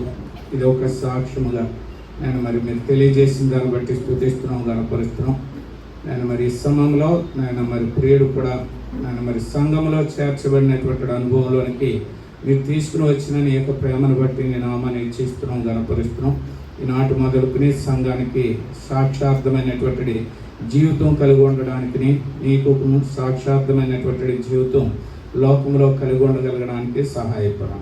ఆయన ఈనాడు ఎరిగినటువంటి సత్యం నుండి ఈనాడు కూడా తొలగిపోకుండా ఎరిగినటువంటి యొక్క మార్గంలో నమ్మకంగా సాగుపోగలగడానికి, ఆయన నీ పని పట్ల శ్రద్ధ కలిగి ఉండగలగడానికి సహాయపడమని సన్నిధిలో ప్రార్థిస్తున్నాం. ప్రభువా, నాడు అననీయతో సౌలు గురించి నువ్వు చెప్పినటువంటి మాట, ఇతడు నేను సిద్ధపరిచినటువంటి సాధనము నీ పని కొరకు ఏదైతే తెలియజేసినావో ఈనాటి నుంచి సంఘంలో తన యొక్క పని ఏంటో, నువ్వు అప్పగించినటువంటి బాధ్యతలు ఏంటో వాటిని నమ్మకంగా కొనసాగించుకోగలగడానికి సహాయపడమని నీ సన్నిధిలో ప్రార్థిస్తూ మీరు ఇచ్చినటువంటి గొప్ప రక్షణను బట్టి నేను అమ్మనుకుని నీ యొక్క హస్తము నేను మరి వారి మీద ఉంచి మీరే బలపరిచి ఆత్మీయంగా స్థిరపరిచి నడిపిస్తున్నామని ప్రభువును రక్షకుడైనటువంటి యేసుక్రీస్తు నామములో ప్రార్థించి వేడుకొంచున్నాము తండ్రి.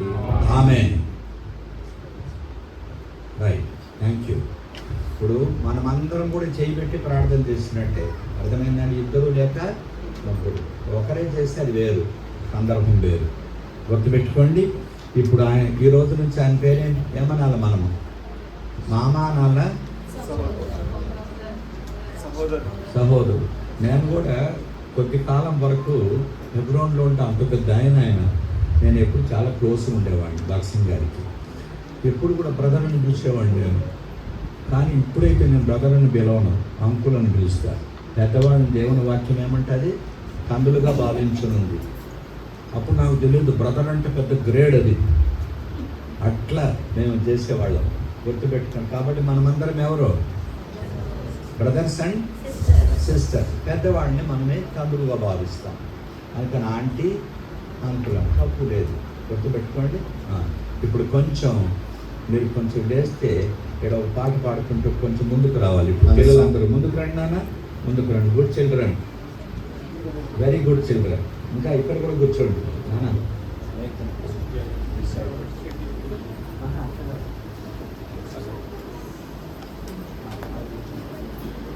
అందరూ లేచి నిలబడి, ఎదురు ఖాళీలు ఉన్నాయి, అందరూ ముందుకు రావాల్సిన కోరుచున్నాం.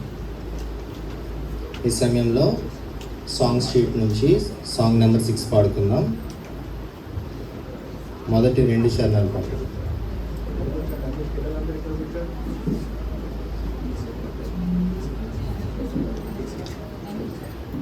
1, 3, 5 చరణాలు మాత్రం పాడుకుందాం. Stanzas 1, 3 and 5. బాబు ఆడిపోన్నాను. అందరూ ముందుకు రావాల్సిన కోరుచున్నాం. ఖాళీ స్థలాన్ని సాంగ్ షీట్స్ ఎవరికైనా కావాల్సినట్లయితే కనుక పిల్లలు తీసుకొస్తారు, తీసుకొని వలసింది కోరుచున్నాం. కొంచెం ముందు జరగండి సిస్టర్స్, మీరు కూడా కొంచెం ముందు జరగండి. ముందుకు రండి నాన్న, చాలా మంది వస్తారు.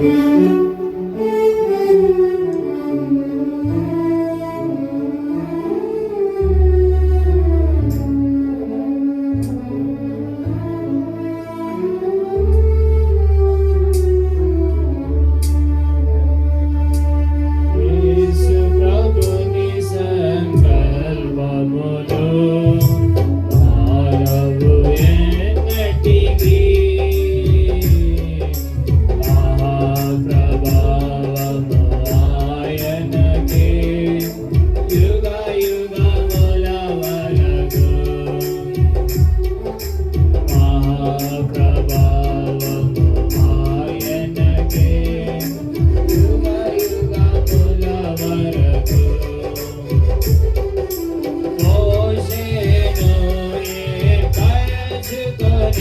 తన ప్రజలను విడిపింపా.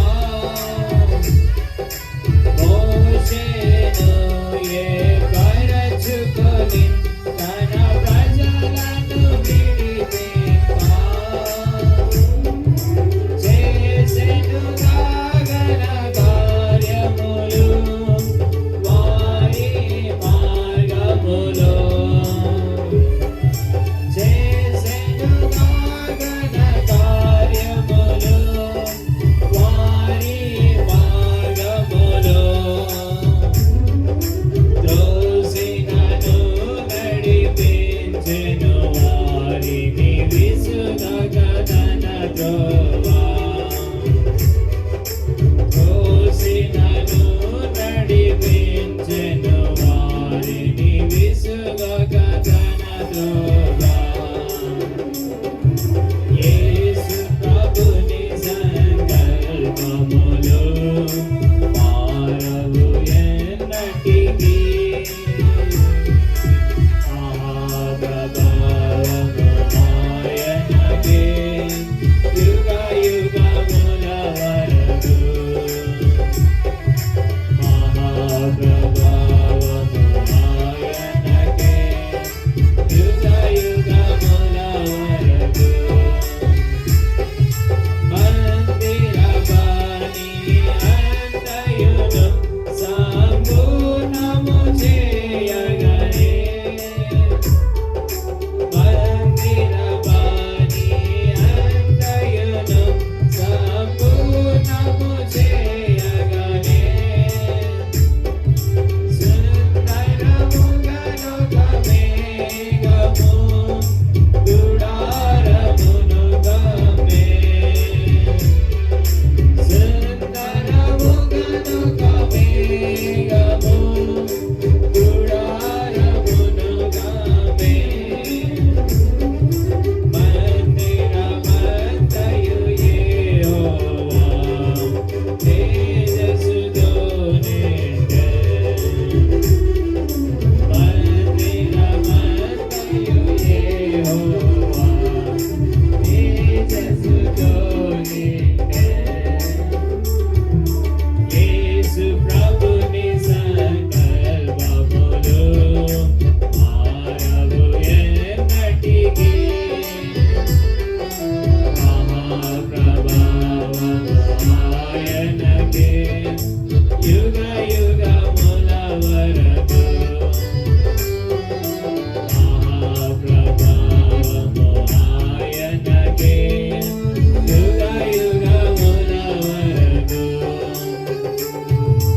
పరిశుద్ధ జనమా పాడెదము క్రీస్తు ప్రభుని బట్టి. పరిశుద్ధ జనమా పాడెదము క్రీస్తు ప్రభుని బట్టి. పరిశుద్ధ దేవుని చిత్తమును నెరవేర్చుచు ఇలాలో.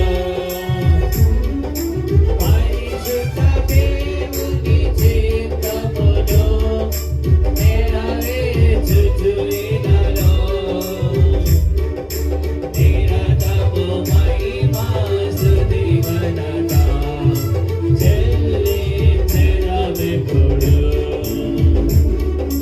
నిరతము మహిమా స్తుతి ఘనత చెల్లించెదమెప్పుడు. యేసు ప్రభుని సంకల్పములు మారవు ఎన్నటికీ. మహాప్రభావము ఆయనకే యుగ యుగముల వరకు. మహాప్రభావము ఆయనకే యుగ యుగముల వరకు.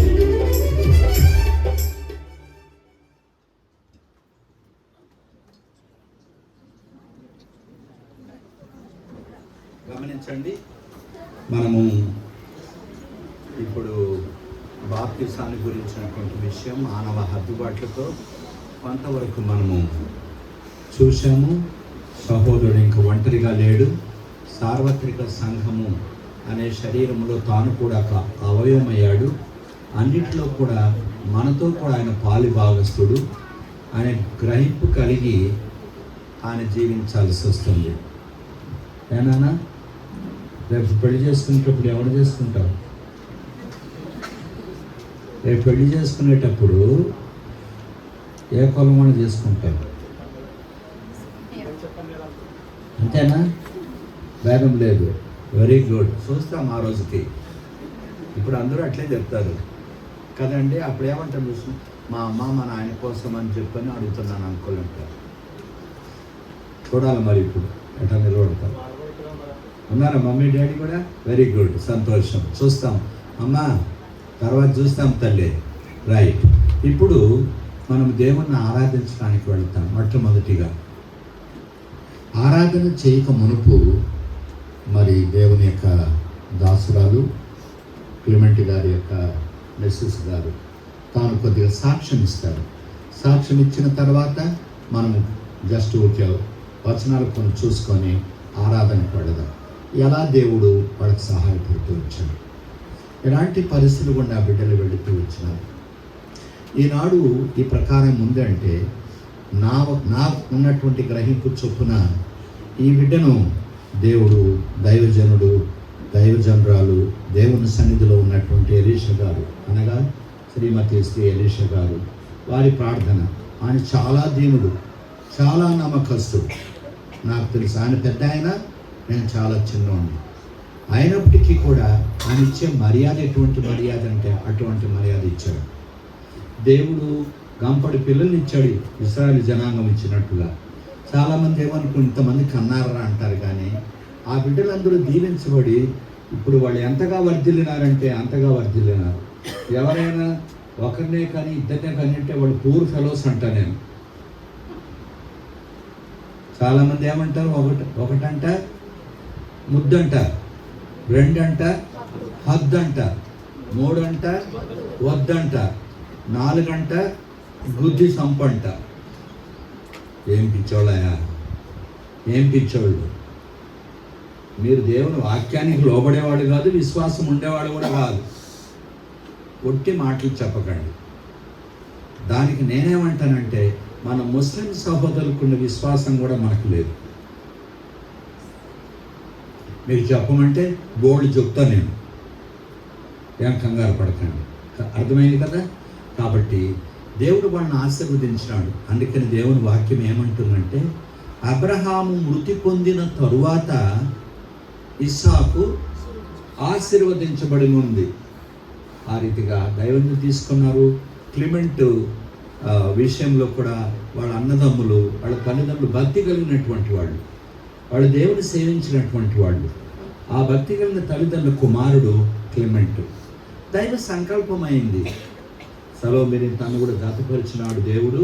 వాళ్ళు దీవించి 2 కొడుకులు ఇచ్చినాడు కదండి.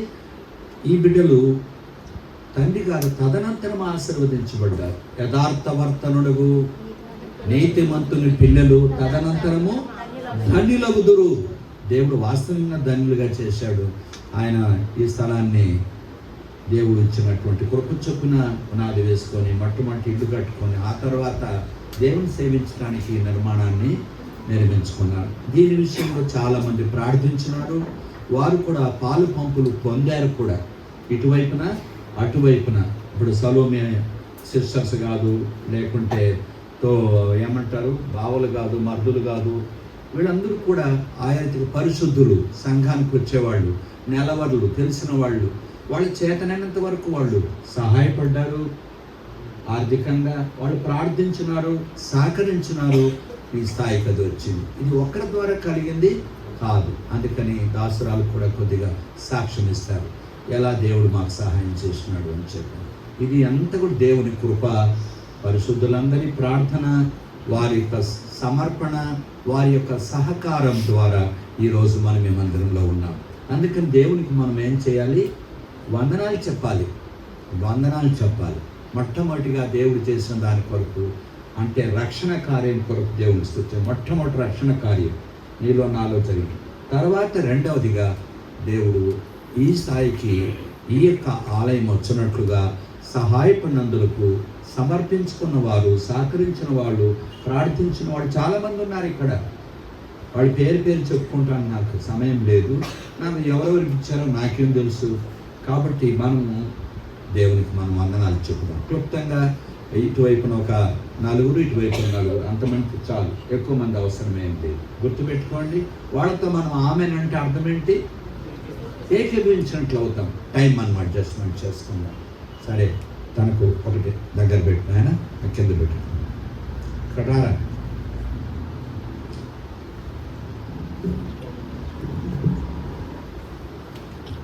అమ్మ పాప కొంచెం అట్లా పోబిడ్డ, అట్లా పోండి, వెనక్కిపోండి అమ్మా, కొంచెం వెనక్కిపోండి బిడ్డ, కొద్దిగా వెనక్కిపోండి, ఇంకా వెనక్కిపోండి, ఇంకా ముందు రా నాన్న, మమ్మీ కింద అట్లా పెట్టుకోమ్మా.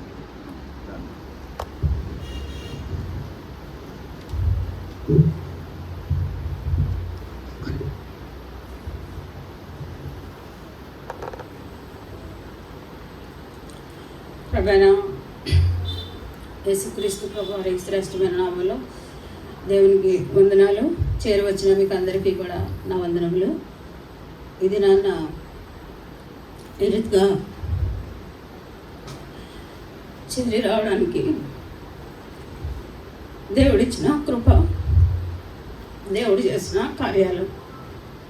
యెహోవా మన కొరకు గొప్ప కార్యములు చేసి ఉన్నాడు, మనము సంతోష భరితులమైతివి అనే వాగ్దానాన్ని దేవుడు మా పక్షాన నెరవేరుస్తూ వచ్చాడు. మరి మేము యాక్చువల్గా 2005లో ఈ దేవరపల్లి రావడం జరిగింది. దానికి ముందు మరి నేను ఎలీషా గారి కుమార్తెను, మా అమ్మగారి పేరు కెంపురత్నం. వారు చాలా కాలంగా గజ్జరం ప్రాంతంలో సేవ చేస్తూ వచ్చారు. మరి నిడదవోలు, కొవ్వూరు, నర్సీపట్నం పల్లెల్లో, పట్టణాల్లో దేవుని సేవ చేస్తూ వచ్చారు. అయితే వాళ్ళ కుమార్తెగా నేను దేవుని సేవలో ఉంటూ వచ్చాను. సేవలో అంటే చదువుకుంటూ మా అమ్మగారికి, మా నాన్నగారికి సహకరిస్తూ వచ్చేదాన్ని. మేమందరం కూడా సేవకుల పిల్లలం కాబట్టి మా నాన్నగారు ఎక్కడికి వెళ్ళినా ఒకరే వెళ్ళేవారు కాదు. మా అమ్మగారు చిన్నపిల్లలతో ఉండేవారు కాబట్టి నన్ను వెంట పెట్టుకొని వెళ్ళేవారు. ఒక్కోసారి మా అన్నాన్ని వెంట పెట్టుకొని వెళ్ళేవారు, ఒక్కోసారి జర్మీని, ఒక్కోసారి హోషిని, మా తమ్ముళ్ళని అలాగా కూడా తీసుకొని వెళ్తూ ఉండేవారు. మరి మాకున్న పెద్ద పెద్ద తలాంతులు ఉండేవి కాదు, కానీ మాకున్న తలాంత ఏంటంటే చిన్నగా పాటలు పాడతామన్నమాట. అందుకని మా అమ్మగారి స్వరం మంచిది, మా అమ్మగారు పాటలు పాడుతూ ఉండేవారు, స్వరం పెద్దది. అందుకని మేము కూడా పాటలు కొంచెం పాడుతూ ఉండేవాళ్ళం. ఆ రీతిగా దేవుని సేవలో సహకరిస్తూ ఉండేవాళ్ళం. నర్సీపట్నం వెళ్ళిన తర్వాత అక్కడ సండే స్కూల్ లేదు. తర్వాత అక్కడ మరి ఒకసారి ఇలాగే చిన్నపిల్లలు పరిగెడతా ఉంటే రసం ఒలికిపోయింది. ఆ దినాల్లో చాలా రసం కూడా చేయడానికి ఉండేది కాదు. ఎందుకంటే నేను కొంచెం క్లుప్తంగానే చెప్తాను. రసం అంటే షుగర్ వాటర్ కలిపి బల్ల మీద పెట్టేవారు. బన్ను ఒక 20 పైస్ పెడితే బన్ను వచ్చేది. ఆ బన్ తీసుకొచ్చి నేనే కొనుక్కొని తెచ్చేదాన్ని. సండే వచ్చేటప్పటికి మేము ఆ బన్ను వాటర్, కొంచెం షుగర్ వాటర్ కలిపేసి పెట్టేవాళ్ళం. అది కూడా ఒలికిపోయింది. ఒలికిపోతే తర్వాత మా అమ్మగారు మళ్ళీ నీళ్ళు కలిపి ఆ బల్ల మీద పెట్టారు. ఆ రోజున అక్కడ అప్పటి వరకు సండే స్కూల్ లేదు. ఆ రోజే సండే స్కూల్ స్టార్ట్ చేయడం జరిగింది. అక్కడ సండే స్కూల్ స్టార్ట్ చేసినప్పుడు మా అమ్మగారు అన్నారు, నువ్వు పాటలు పాడు, నేను వాక్యం చెప్తానని చెప్పి నన్ను సండే స్కూల్కి తీసుకెళ్లారు. అప్పటికే నేను 8th క్లాస్ కంప్లీట్ అయిన హాలిడేస్లో బాప్తిస్మం తీసుకున్నాను. VBSలో రక్షించబడ్డాను. ఆ హాలిడేస్లోనే May 2న బ్యాప్టిజం తీసుకున్నాను 79లో. నాకు 12 సంవత్సరాలు ఇప్పుడు. తీసుకున్న తర్వాత మొట్టమొదటి పరిచర్య సండే స్కూల్. ఆ తర్వాత మరి యవనస్తుల మధ్య పరిచర్య చేస్తూ ఉండేవాళ్ళం. సిస్టర్స్ మీటింగ్లో పరిచర్య దేవుడు ఇస్తూ ఉండేవాడు. అలాగా తర్వాత మరి అనేక స్థలాలు తిరిగినప్పుడు సేవకులను ఎక్కువగా ప్రేమిస్తారు కదండి. సేవకులను ఎక్కువగా ప్రేమించిన స్థలాలు తెలుసు నాకు, సేవకులను ప్రేమించేవారు కూడా తెలుసు. అయితే మరి సేవ అంటే నాకైతే పెద్దగా ఇష్టం ఉండేది కాదు. చిన్నప్పుడు సేవ చేయడం ఇష్టమే, కానీ పెద్ద అయిన తర్వాత సంఘాల్లో సమస్యలు గ్రహించిన తర్వాత సేవ నాకు ఇష్టం కాలేదు. ఆ తర్వాత మరి మ్యారేజ్ చేయడానికి మా నాన్నగారు చాలా స్థలాలు తిరుగుతూ వచ్చారు. అంకుల్ కూడా వచ్చారు. మరి ఒకసారి నన్ను చూసి నీ క్వాలిఫికేషన్స్ ఏంటి, ఎలా కావాలి ఏంటి అని అన్నీ అడిగి వెళ్ళారు. ఆ తర్వాత క్లెమెంట్ గారు వచ్చారు. క్లెమెంట్ గారు వస్తే నేను అనుకున్న ప్రకారంగా నేను కండిషన్స్ పెట్టుకున్నాను. ఆ కండిషన్స్ ప్రకారంగా అవి ఫుల్ఫిల్ అయిన తర్వాత ఇది గాడ్స్ విల్ అని నేను గ్రహించుకున్నాను. అంటే నన్ను ఏం క్వశ్చన్ చేయకూడదని అనుకున్నా. ఆ క్వశ్చన్కు క్లెమెంట్ గారు వచ్చినప్పుడు ఏం మాట్లాడలేదు. ఆ తర్వాత మరి ఆయన వాళ్ళంతటా వాళ్ళే మీ అమ్మాయి మాకు కావాలని చెప్పి వాళ్ళు రావాలనుకున్నాను. చాలాసార్లు వాళ్ళే ఫోన్ చేశారు. ఆ తర్వాత మరి నాకు నీ చిత్తం కంప్లీట్గా చెయ్యాలి, నేను అదేదో నేను అనుకున్న కండిషన్ ప్రకారమే ఫుల్ఫిల్ అవ్వాలన్నప్పుడు నాకు పెట్టకుండా వాళ్ళంతటా వాళ్ళు చీర తేవాలనుకున్నా. అలాగే మరి మా మధ్య కూర్చున్నారు. మా ఆడపడుచు హస్బెండ్ వచ్చారు. ఆ తర్వాత ఆయన వచ్చి వెళ్ళిన తర్వాత వారం రోజులకే నాకు చీర పంపించారు, చీర వాచ్ పంపించారు. ఆ రీతిగా పెద్దవాళ్ళు చూశారంతే, మాట్లాడలేదు, చేయలేదు. వాళ్ళంతా వాళ్ళే చీర పట్టుకొచ్చారు. ఆ రీతిగా దేవుని చిత్త ప్రకారంగా 98లో జూన్ 5న మా వివాహం జరిగింది. ఈ రోజు పెట్టడానికి కారణం కూడా అదే. అయితే చాలామంది ఫ్యామిలీస్లో మరి సేవకుల పిల్లలకు ఆటుపోట్లు అన్నీ తెలుస్తాయి, అన్నీ కూడా అనుభవిస్తూ వచ్చాము. అయితే మా పేరెంట్స్ చాలా లవ్లీగానే పెంచారు, మమ్మల్ని చాలా ప్రేమతో పెంచారు. ఎందుకంటే మేము పెద్ద ఫ్యామిలీ అయినా కూడా మేము గేటు దాటి బయటకు వెళ్ళకూడదు ఎప్పుడు కూడా. ఒకవేళ బయటకు వెళ్ళాలంటే ఇద్దరు వెళ్ళాలి. మాకు అక్క చెల్లెళ్ళు ఇద్దరుని పంపించేవారు. ఆ రీతిగా పెంచారు. తర్వాత ప్రతిరోజు కూడా బైబిల్ చదివావా అనేవారు, అదొకటి. తర్వాత ఆరాధన చేసావా అనేవారు. ఆ రెండు మాత్రం మమ్మల్ని బాగా మరి ఆకర్షిస్తూ ఉండేవి. ఎందుకు తెల్లవారిందంటే బైబిల్ చదవాలి, ఆరాధన వచ్చిందంటే ఆరాధన చేయకపోతే అయిన తర్వాత మా అమ్మగారు ఎందుకు ఆరాధన చేయలేదని అడుగుతూ ఉండేవారు. అంటే మా పేరెంట్స్ ఆ రీతిగా పెంచుతూ వచ్చారు, దైవక్రమంలో పెరుగుతూ వచ్చాను. తర్వాత మ్యారేజ్ అయిన తర్వాత కొన్ని సంవత్సరాలు నేను చాలా బాగా ఉన్నాను. ఎందుకంటే నాకు మందిరాలు వద్దు, సేవ వద్దు, నేను బయటే చేసుకుంటాను, బయటే ఉంటానన్న ఫీలింగే నాకు. మందిరాలు వద్దన్నాను చాలాసార్లు. అయితే దేవుడు తన చిత్తంలో ఉన్నాం కనుక అనుకోని రీతిగా ఒక అంకుల్ ఇక్కడికి పంపించారు. పంపించిన తర్వాత మరి మేము ఎల్షద్దకి రావడం తెలుసు మీకు అందరికీ, తర్వాత బయటికి రావడం తెలుసు. అయితే మరి కొంతకాలం అక్కడ పరిచయం చేశాము. నేను ఏ ప్లేస్లో ఉంటా ప్లేస్లో హ్యాపీగానే ఉంటా. నువ్వు వద్దు ఇక్కడ నుండి వెళ్ళిపో అంటే కూడా హ్యాపీగా ఉంటాను. ఎందుకో తెలుసా అండి, మరొక బెస్ట్ ప్లేసే దేవుడు నాకు ఇస్తాడన్న నమ్మకం. ఇస్సాకును బట్టి నేను అది నేర్చుకుంటా వచ్చాను. ఇస్సాకు బావులు త్రవ్వించినప్పుడు దాసులు ఇది మాదే అంటూ జగడమాడుతూ వచ్చారు, దెబ్బలాడుతూ వచ్చారు. అయితే ముందుకు వెళ్ళిపోతూ వచ్చాడు కానీ మళ్ళీ వాళ్ళని క్వశ్చన్ చేయలేదు, ఇది నాదే అని దెబ్బలాడలేదు, ముందుకు వెళ్తూ వచ్చాడు. ఆ రీతిగానే నేను వెళ్ళడానికి ఇష్టపడతా వచ్చేదాన్ని. ఆ సమయంలో కొంచెం దుఃఖమైనప్పటికీ కూడా ఈ రోజున ఈ సంతోషాన్ని దేవుడు ఇస్తూ వచ్చాడు. వ్యక్తిగతంగా మరి క్లెమెంట్ గారు సంఘ సభ్యులు చూసేటట్టుగా సంఘ సభ్యులు చూస్తారు. మమ్మల్ని ఫ్యామిలీలో ఎప్పుడు కూడా ఏది మిస్ చేసేవారు కాదు. మా సంతోషాలను ఎప్పుడు కూడా బిడ్డలు చూసేటట్టుగా బిడ్డలు చూసేవారు. అది ప్రేమ లాంటిదంటే బిడ్డలిద్దరికీ కూడా రెండు చేతులు చాపి ఒకరిని చేతి మీద ఒకరిని చేతుల మీద పండుకోబెట్టి పాటలు పాడుతూ వాళ్ళకి నిద్రపుచ్చేవారు, వాక్యం చెప్తూ ఉండేవారు.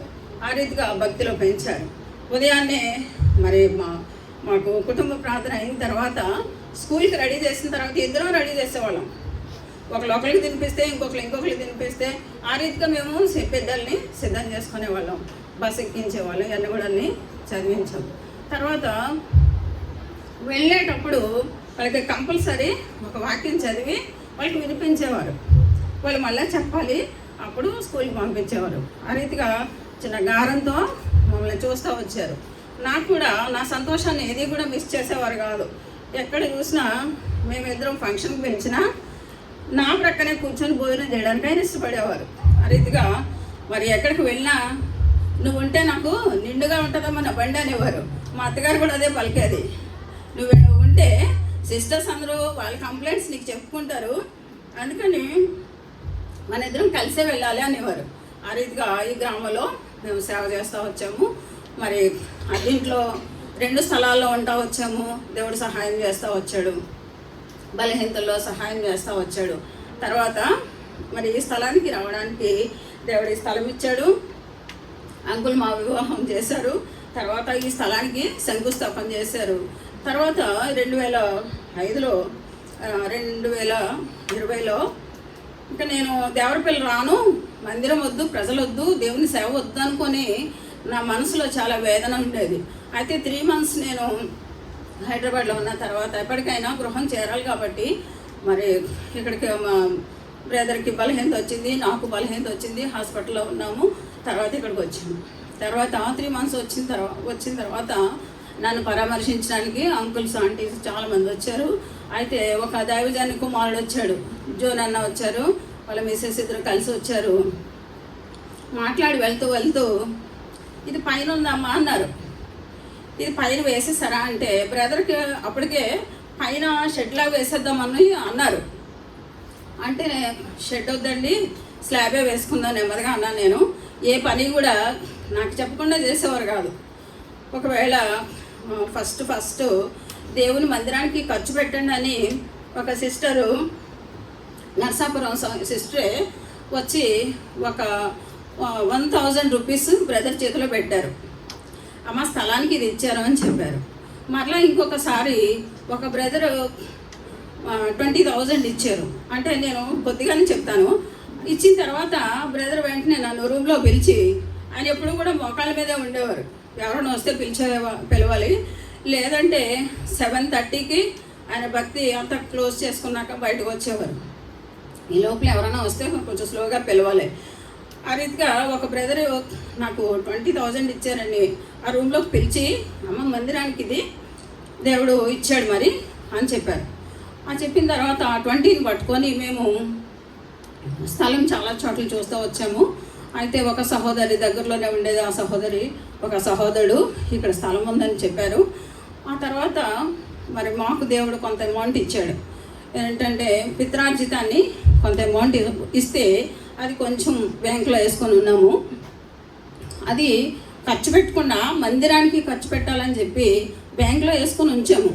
ఉంచినప్పుడు అప్పుడు బ్రదర్ ఏమన్నారంటే, ఇది ఎట్టి పరిస్థితుల్లో కూడా మనము దాన్ని తీయొద్దు, స్థలం వచ్చినప్పుడు దాన్ని తీద్దామన్నారు. అప్పుడు ఈ స్థలం చూసిన తర్వాత మొట్టమొదటిగా చెప్పిన మాట ఏంటంటే, మన ఇద్దరు అకౌంట్లు తీసేద్దాం, మన దగ్గర ఉన్న బ్యాలెన్స్ తీసేసి మొట్టమొదటిగా స్థలానికి బజానా ఇద్దాము అని చెప్పారు.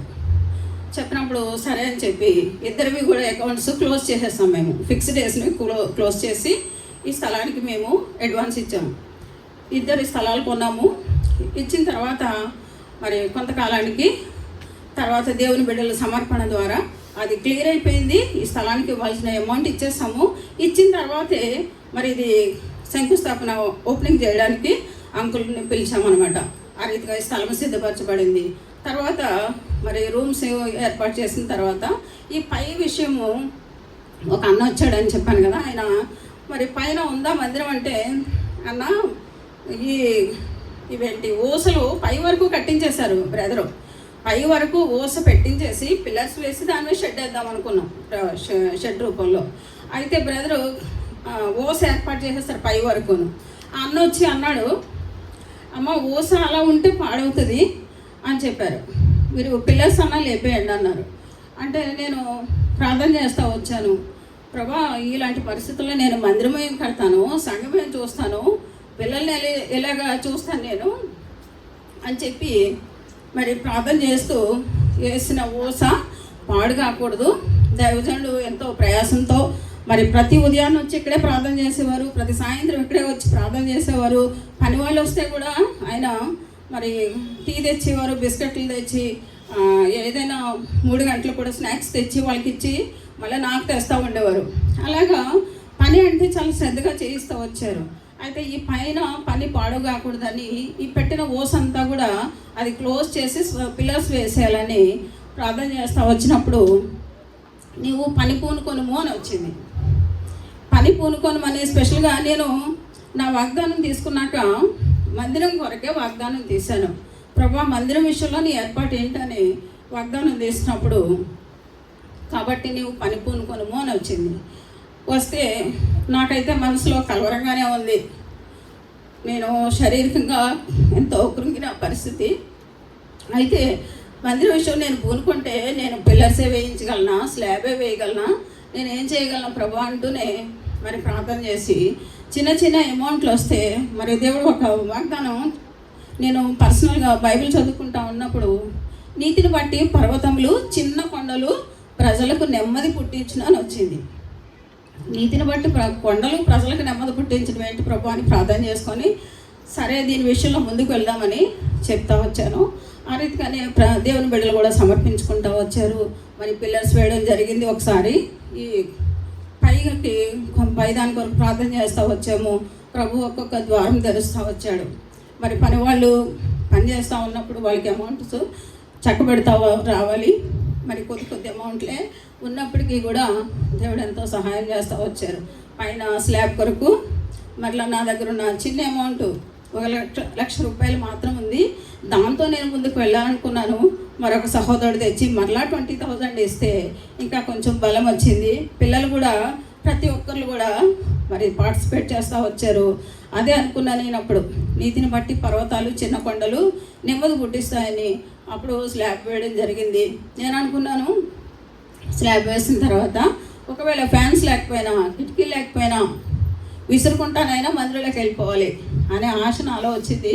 అయితే దేవుడు ఒక్కొక్కటిగా ద్వారం తెరుస్తూ వచ్చాడు. ఒక దినాన్నైతే పని వాళ్ళకి పని చేస్తూ ఉన్నారు. మేము అమౌంట్ ఇవ్వాలి ఆ రోజు. అయితే ఆ రోజు నిజంగా నా దగ్గర పైసలు లేవు. పైసలు లేనప్పుడే పని వాళ్ళు వస్తూ ఉండేవారు పని చేయడానికి.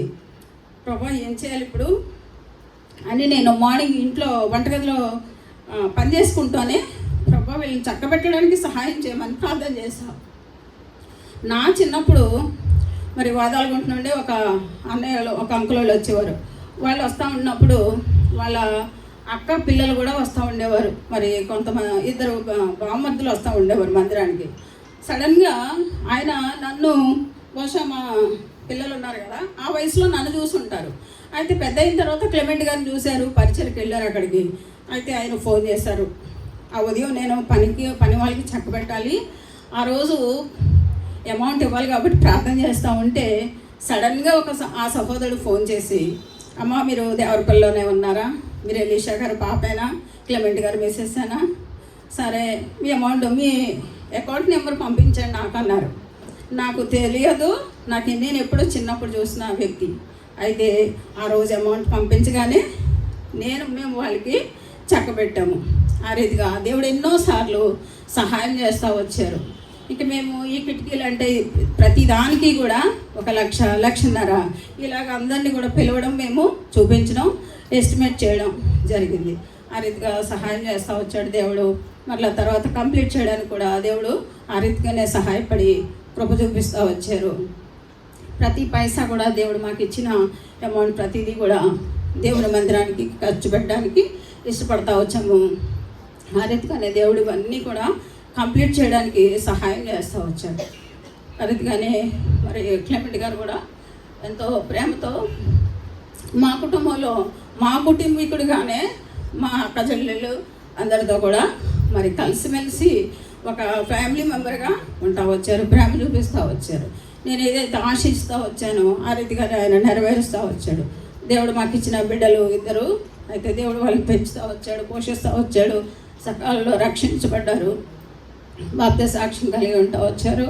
ఆ రీతిగానే దేవుని సేవలో కూడా ముందుకు వెళ్ళడానికి ప్రోత్సాహకరంగా దేవుడు వారిని నడిపిస్తున్నాడు. మరి స్నేహితుల విషయంలో కూడా దేవుడు ఎంతో సహాయం చేస్తూ వచ్చారు. మరి శ్యామ్ ప్రసాద్ బాప్తిస్మం తీసుకోవడం నాకు ఎంతో సంతోషంగా ఉంది. మరి కుటుంబంలో నాకు ఇంకా 2 బిడ్డలు కలిగారు. నాకు 4 బిడ్డలని చెప్తా ఉంటాను నేను ఎక్కడికి వెళ్ళినా. ఇప్పుడు నా క్లెమెంట్ గారు నాకు 2, కానీ ఇప్పుడు ఎంతమంది అయ్యారు, నాకు 4 బిడ్డలు. ఇప్పుడు నా బాధ్యత ఏంటంటే నేను మందిరం కంప్లీట్ అవ్వాలని నేను చాలా ఆతృత పడతా వచ్చాను. ఏదైతే ఆశించానో దేవుడు ప్రతిదీ కూడా నెరవేరుస్తూ వచ్చాడు. ఆ రీతిగానే ఇంకా బాధ్యత ఏముందంటే 4 బిడ్డలకు కూడా నేను వివాహాలు చేయాలి. ఎవరికి తల్లిదండ్రులు వారి బిడ్డలకు వివాహాలు చేస్తారు కదా, ఇప్పుడు ఆ బాధ్యత దేవుడు నాకు పెడతా వచ్చాడు. ఏ పని ఉన్నా కూడా నలుగురు సహకరించి చేస్తూ వస్తారు. ఆ రీతికని ఇంకా అనేక మంది కుమారులు కూడా దేవుని మందిరానికి వస్తూ ఉన్నారు. భవిష్యత్తులో దేవుడు తన పరిచయను దీవించి బిడ్డలను కూడా దేవుడు వాడుకుంటాడు. కనుక ఇది నాన్న ఇచ్చిన సంతోషాన్ని బట్టి దేవునికి వందనాలు. మరి అంకుల్ గారికి ఫోన్ చేస్తే నేను అనుకున్నాను 2-3 టైమ్స్ ఫోన్ చేస్తే అంకుల్ లిఫ్ట్ చేయాలి, అప్పుడు అంకుల్ రావడం దేవుని చిత్తం, అదే రోజు దేవుని చిత్తం అనుకున్నాను. అయితే నేను అనగలేదు పలానా తారీఖు ఇవ్వండి అని, అంకుల్ నోటితోటి ఏ తారీఖు కావాలన్నారు. నా ఆశ ఏంటంటే మరి మా వివాహ దినం జరిగిన రోజే మందిర ప్రతిష్ఠ జరగాలని ఆశ. దేవుడు నా ఆశను కూడా నెరవేర్చి దేవుని దాసుని మన మధ్యకు నడిపిస్తూ వచ్చారు. అందరి బట్టి దేవునికి ఎంతో వందనాలు.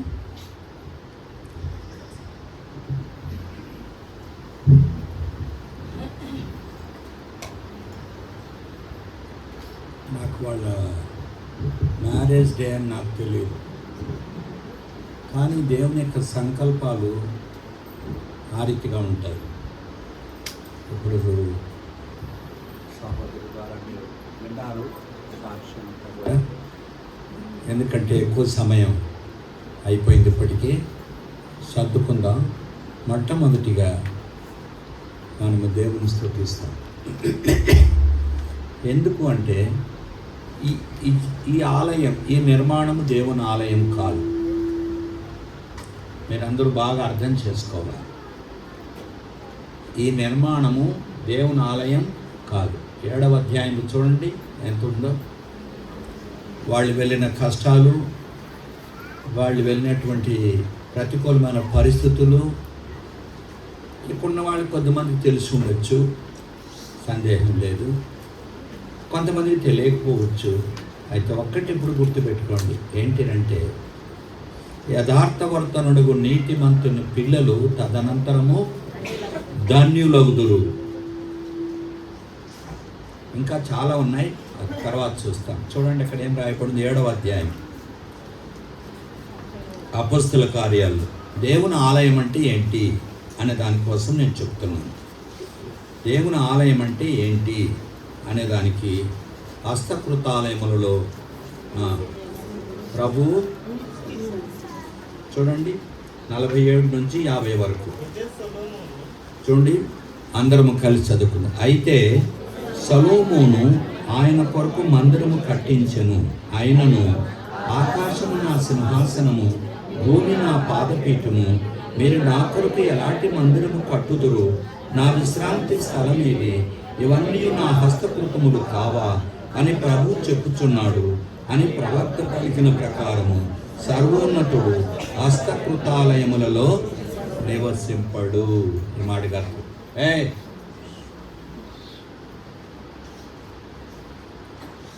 దేవుడు చేతులతో చేసినటువంటి నిర్మాణములలో నివసింపడు.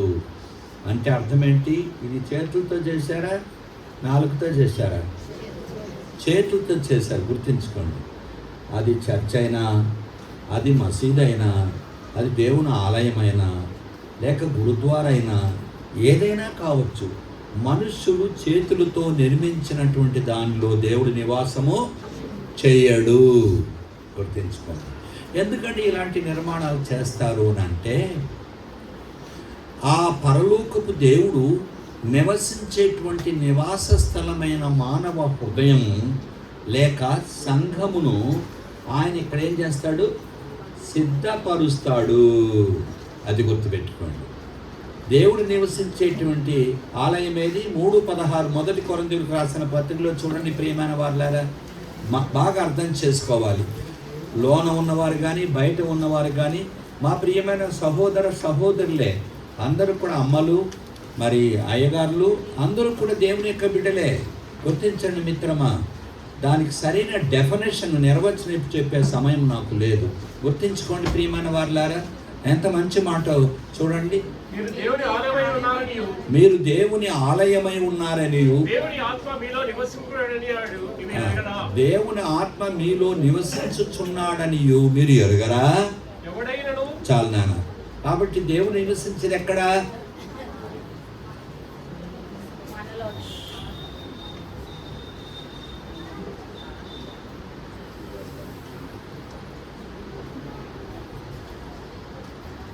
బాగా గుర్తించండి ప్రియమైన వారులారా, దేవుడు చేతులతో చేసిన నిర్మాణములలో నివాసము చేయడు.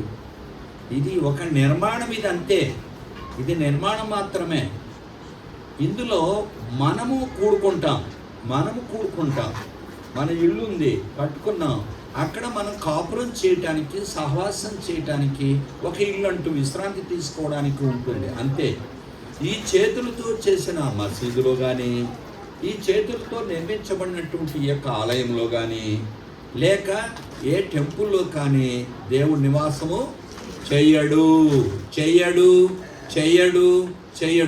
మరి ఎక్కడ నివసిస్తాడు దేవుడు?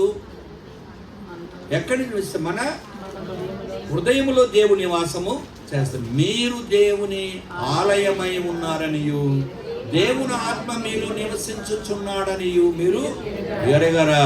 అందుకే లోకములు ఏమంటారు తెలిసిన, ఇందుగలడందు లేని సందేహము వలదు చక్రి సర్వోపగతుండెందెందు వెదకు చూచిన అందందే గలడు దానవాగ్రిని వింటే అంటాడు. అంటే దేవుడు ఆడ చూసినా ఉంటాడయ్యా అని అంటారు. కానీ దేవుడు సర్వవ్యాపి, సర్వ అంతర్యామి కాదు. మీరు బాగా అర్థం చేసుకోవాలి. దేవుడు ఎవరు కాదు? అంతర్యామి అంటే లోపల ఉండేటువంటి వాడు కాదు. ఆయన is all mighty but is not omniscient. గుర్తుపెట్టుకోండి, దేవుడు సర్వశక్తిమంతుడు. ఇప్పుడు చూడండి, గాలి ఉంది. గాలి ఎక్కడ ఉంటుంది? మనందరి మధ్యలో ఉంది. చూస్తారా మీరు గాలిని? చూడలేరు. కానీ ఏమంటారు? బాగా వేడుందండి, చల్లగుందండి అంటారు కదా. కానీ ఆ గాలి ఈ చెక్క లోపల లేదు, ఆ స్తంభం లేదు, గోడలో లేదు. గాలి ఎక్కడ? దాని బయట చుట్టూ ఉంది కానీ దానిలో లేదు. కాబట్టి దేవుడు అనేటువంటి వాడు ఈ యొక్క చేతులతో నిర్మించినటువంటి నిర్మాణములో నివాసము చేయడు. ఎక్కడ చేస్తాడు ఆయన? మానవ హృదయం. అయితే ఒక చోట అంటాడు, నక్కలకు బొరియలు ఉన్నాయి, ఆకాశ పక్షులకు గూళ్ళు ఉన్నాయి, అయితే మనిషి కుమారుడు తలవాల్చుకుంటూ స్థలము. మీరు చెప్తే ఇప్పుడంతా లోపల ఉంటాడు అని మీరు అందరూ చెప్పారు కదండి, లోపల ఉంటాడు అంటారు కదా మీరు. ఎందుకు యేసుప్రభు ఆ మాట అన్నాడు? నక్కలకు బొరియలు ఉన్నాయి, ఆకాశ పక్షులకు గూళ్ళు ఉన్నాయి, కానీ మనిషి కుమారుడు యేసుక్రీస్తు ప్రభుల వారు ఆత్మదేవుడు నివాసము చేయటానికి ఏం లేదండి, తలవాల్చుకోవడానికి కూడా స్థలము. అంటే ఆ తలవాల్చుకున్న స్థలం ఏది? రెండే. ఒకటేంటి? పరిశుద్ధమైన పరలోకమే ఆయన నివాస స్థలం. అదే మోక్ష గృహము అంటాం, దాన్నే మనము వైకుంఠము అని అంటాం మన భాషలో. అక్కడ ఉంటాడు దేవుడు. రెండవదిగా దేవుడు ఎక్కడుంటాడు? మన హృదయంలో నివాసము చేస్తాడు. విరిగి నలిగిన హృదయమును ఆయన అలక్ష్యము చేయడు. అలా మన హృదయంలో నివాసము చేసేటువంటి దేవుడు ఇప్పుడు ఏమంటున్నాడు?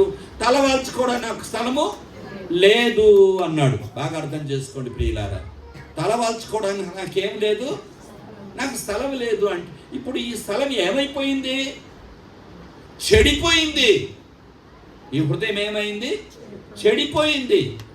రోత హృదయం అయిపోయింది. ఎలాగైపోయింది? ఏదైనా తోటలో ఆదాము అనేటువంటి దైవ కుమారుడు దేవుని ఆత్మ వాని యొక్క హృదయంలో నివాసము చేయిచుండగా దేవుని యొక్క ఆజ్ఞను అతిక్రమించి దేవుడు నిషేధించిన వృక్ష ఫలమును తాను తిన్నాడు. తినడం ద్వారా వాని హృదయం ఏమైపోయింది? అపవిత్రమైపోయింది. ఏమైందండి? అపవిత్రమైపోయింది. అందుకని బైబిల్ ఏం చెప్తుంది? ఎఫెసీయులకు రాసిన పత్రిక 2వ అధ్యాయం 1వ వచనం చూడద్దని టైం అయిపోతుంది. అపరాధముల చేతను పాపముల చేతను చచ్చిన వారమై ఉండగా, అదే మళ్ళీ ఇంకొక చోట 17వ అధ్యాయం 9వ వచనం ఇర్మియా గ్రంథంలో అంటాడు ఏమని? హృదయం అన్నిటికంటే మోసకరమైనది, అది ఘోరమైన వ్యాధి గలది, దాన్ని గ్రహించువాడు. ఏదైనా తోటలో దేవుని కుమారుడైనటువంటి ఆదాము దేవుని యొక్క ఆజ్ఞను అతిక్రమించి తన హృదయాన్ని అపవిత్రము చేసుకున్నాడు. పాపం వలన ఆయన చచ్చిపోయాడు. దేవుని నుండి ఏమయ్యాడు? దూరమైపోయాడు. మిత్రమా, దూరమైపోయాడు. గుర్తుపెట్టుకోండి, దూరమైపోయాడు. కాబట్టి ఇప్పుడు లోన ఉన్నటువంటి పవిత్రమైనటువంటి ఆత్మ, పరిశుద్ధాత్ముడు చనియే అంటే వెళ్ళిపోయాడు. ఆయన ఎందుకు ఇది అపవిత్రంగా ఉంది, నేను ఎక్కడ నివాసం చేయనని ఏమైనాడండి ఆయన? వెళ్ళిపోయాడు. బాగా అర్థం చేసుకుని ప్రియమైన వారులారా, మానవ హృదయం ఇప్పుడు ఏమైంది? రోత హృదయం అయిపోయింది, అపవిత్రమైన హృదయం అయిపోయింది. పరమాత్ముడు మనలో నివాసము చేయటము లేదు. గుర్తుపెట్టుకో. ఇక్కడ ఎవరైనా, నేను మీకు అర్థం కావడానికి చెప్తున్నా, అదే చిన్నోడు ఉన్నాడు కదా, వాడు ఇప్పుడు ఏదో ఈ మామిడి పండ్లన్నీ తిన్నాడు 3 రోజుల నుంచే. వేడి ఎక్కువైపోయింది, గోదావరి స్టార్ట్ అయింది. మీకు అర్థమైందా? ఈ గోదావరి స్టార్ట్ అయితే ఎవరన్నా చుట్టూ కూర్చొని వాసన చూసుకుంటారా? ఏం చేస్తారండి? మాట్లాడరా? దూరంగా వెళ్ళిపోతారా? ఉంటారా? వెళ్ళిపోతారు. ఎందుకంటే ఆ చుట్టూ వాడు ఏం చేశాడు? రోత చేశాడు. రోత చేసిన కారణం చేత ఎవరు అక్కడ కూర్చోరు. కూర్చుంటారండి? కూర్చుంటారా కదా? వాడు రోత చేస్తానే కూర్చుంటావా? మరి ఇట్టంటివే అంటే అటువంటి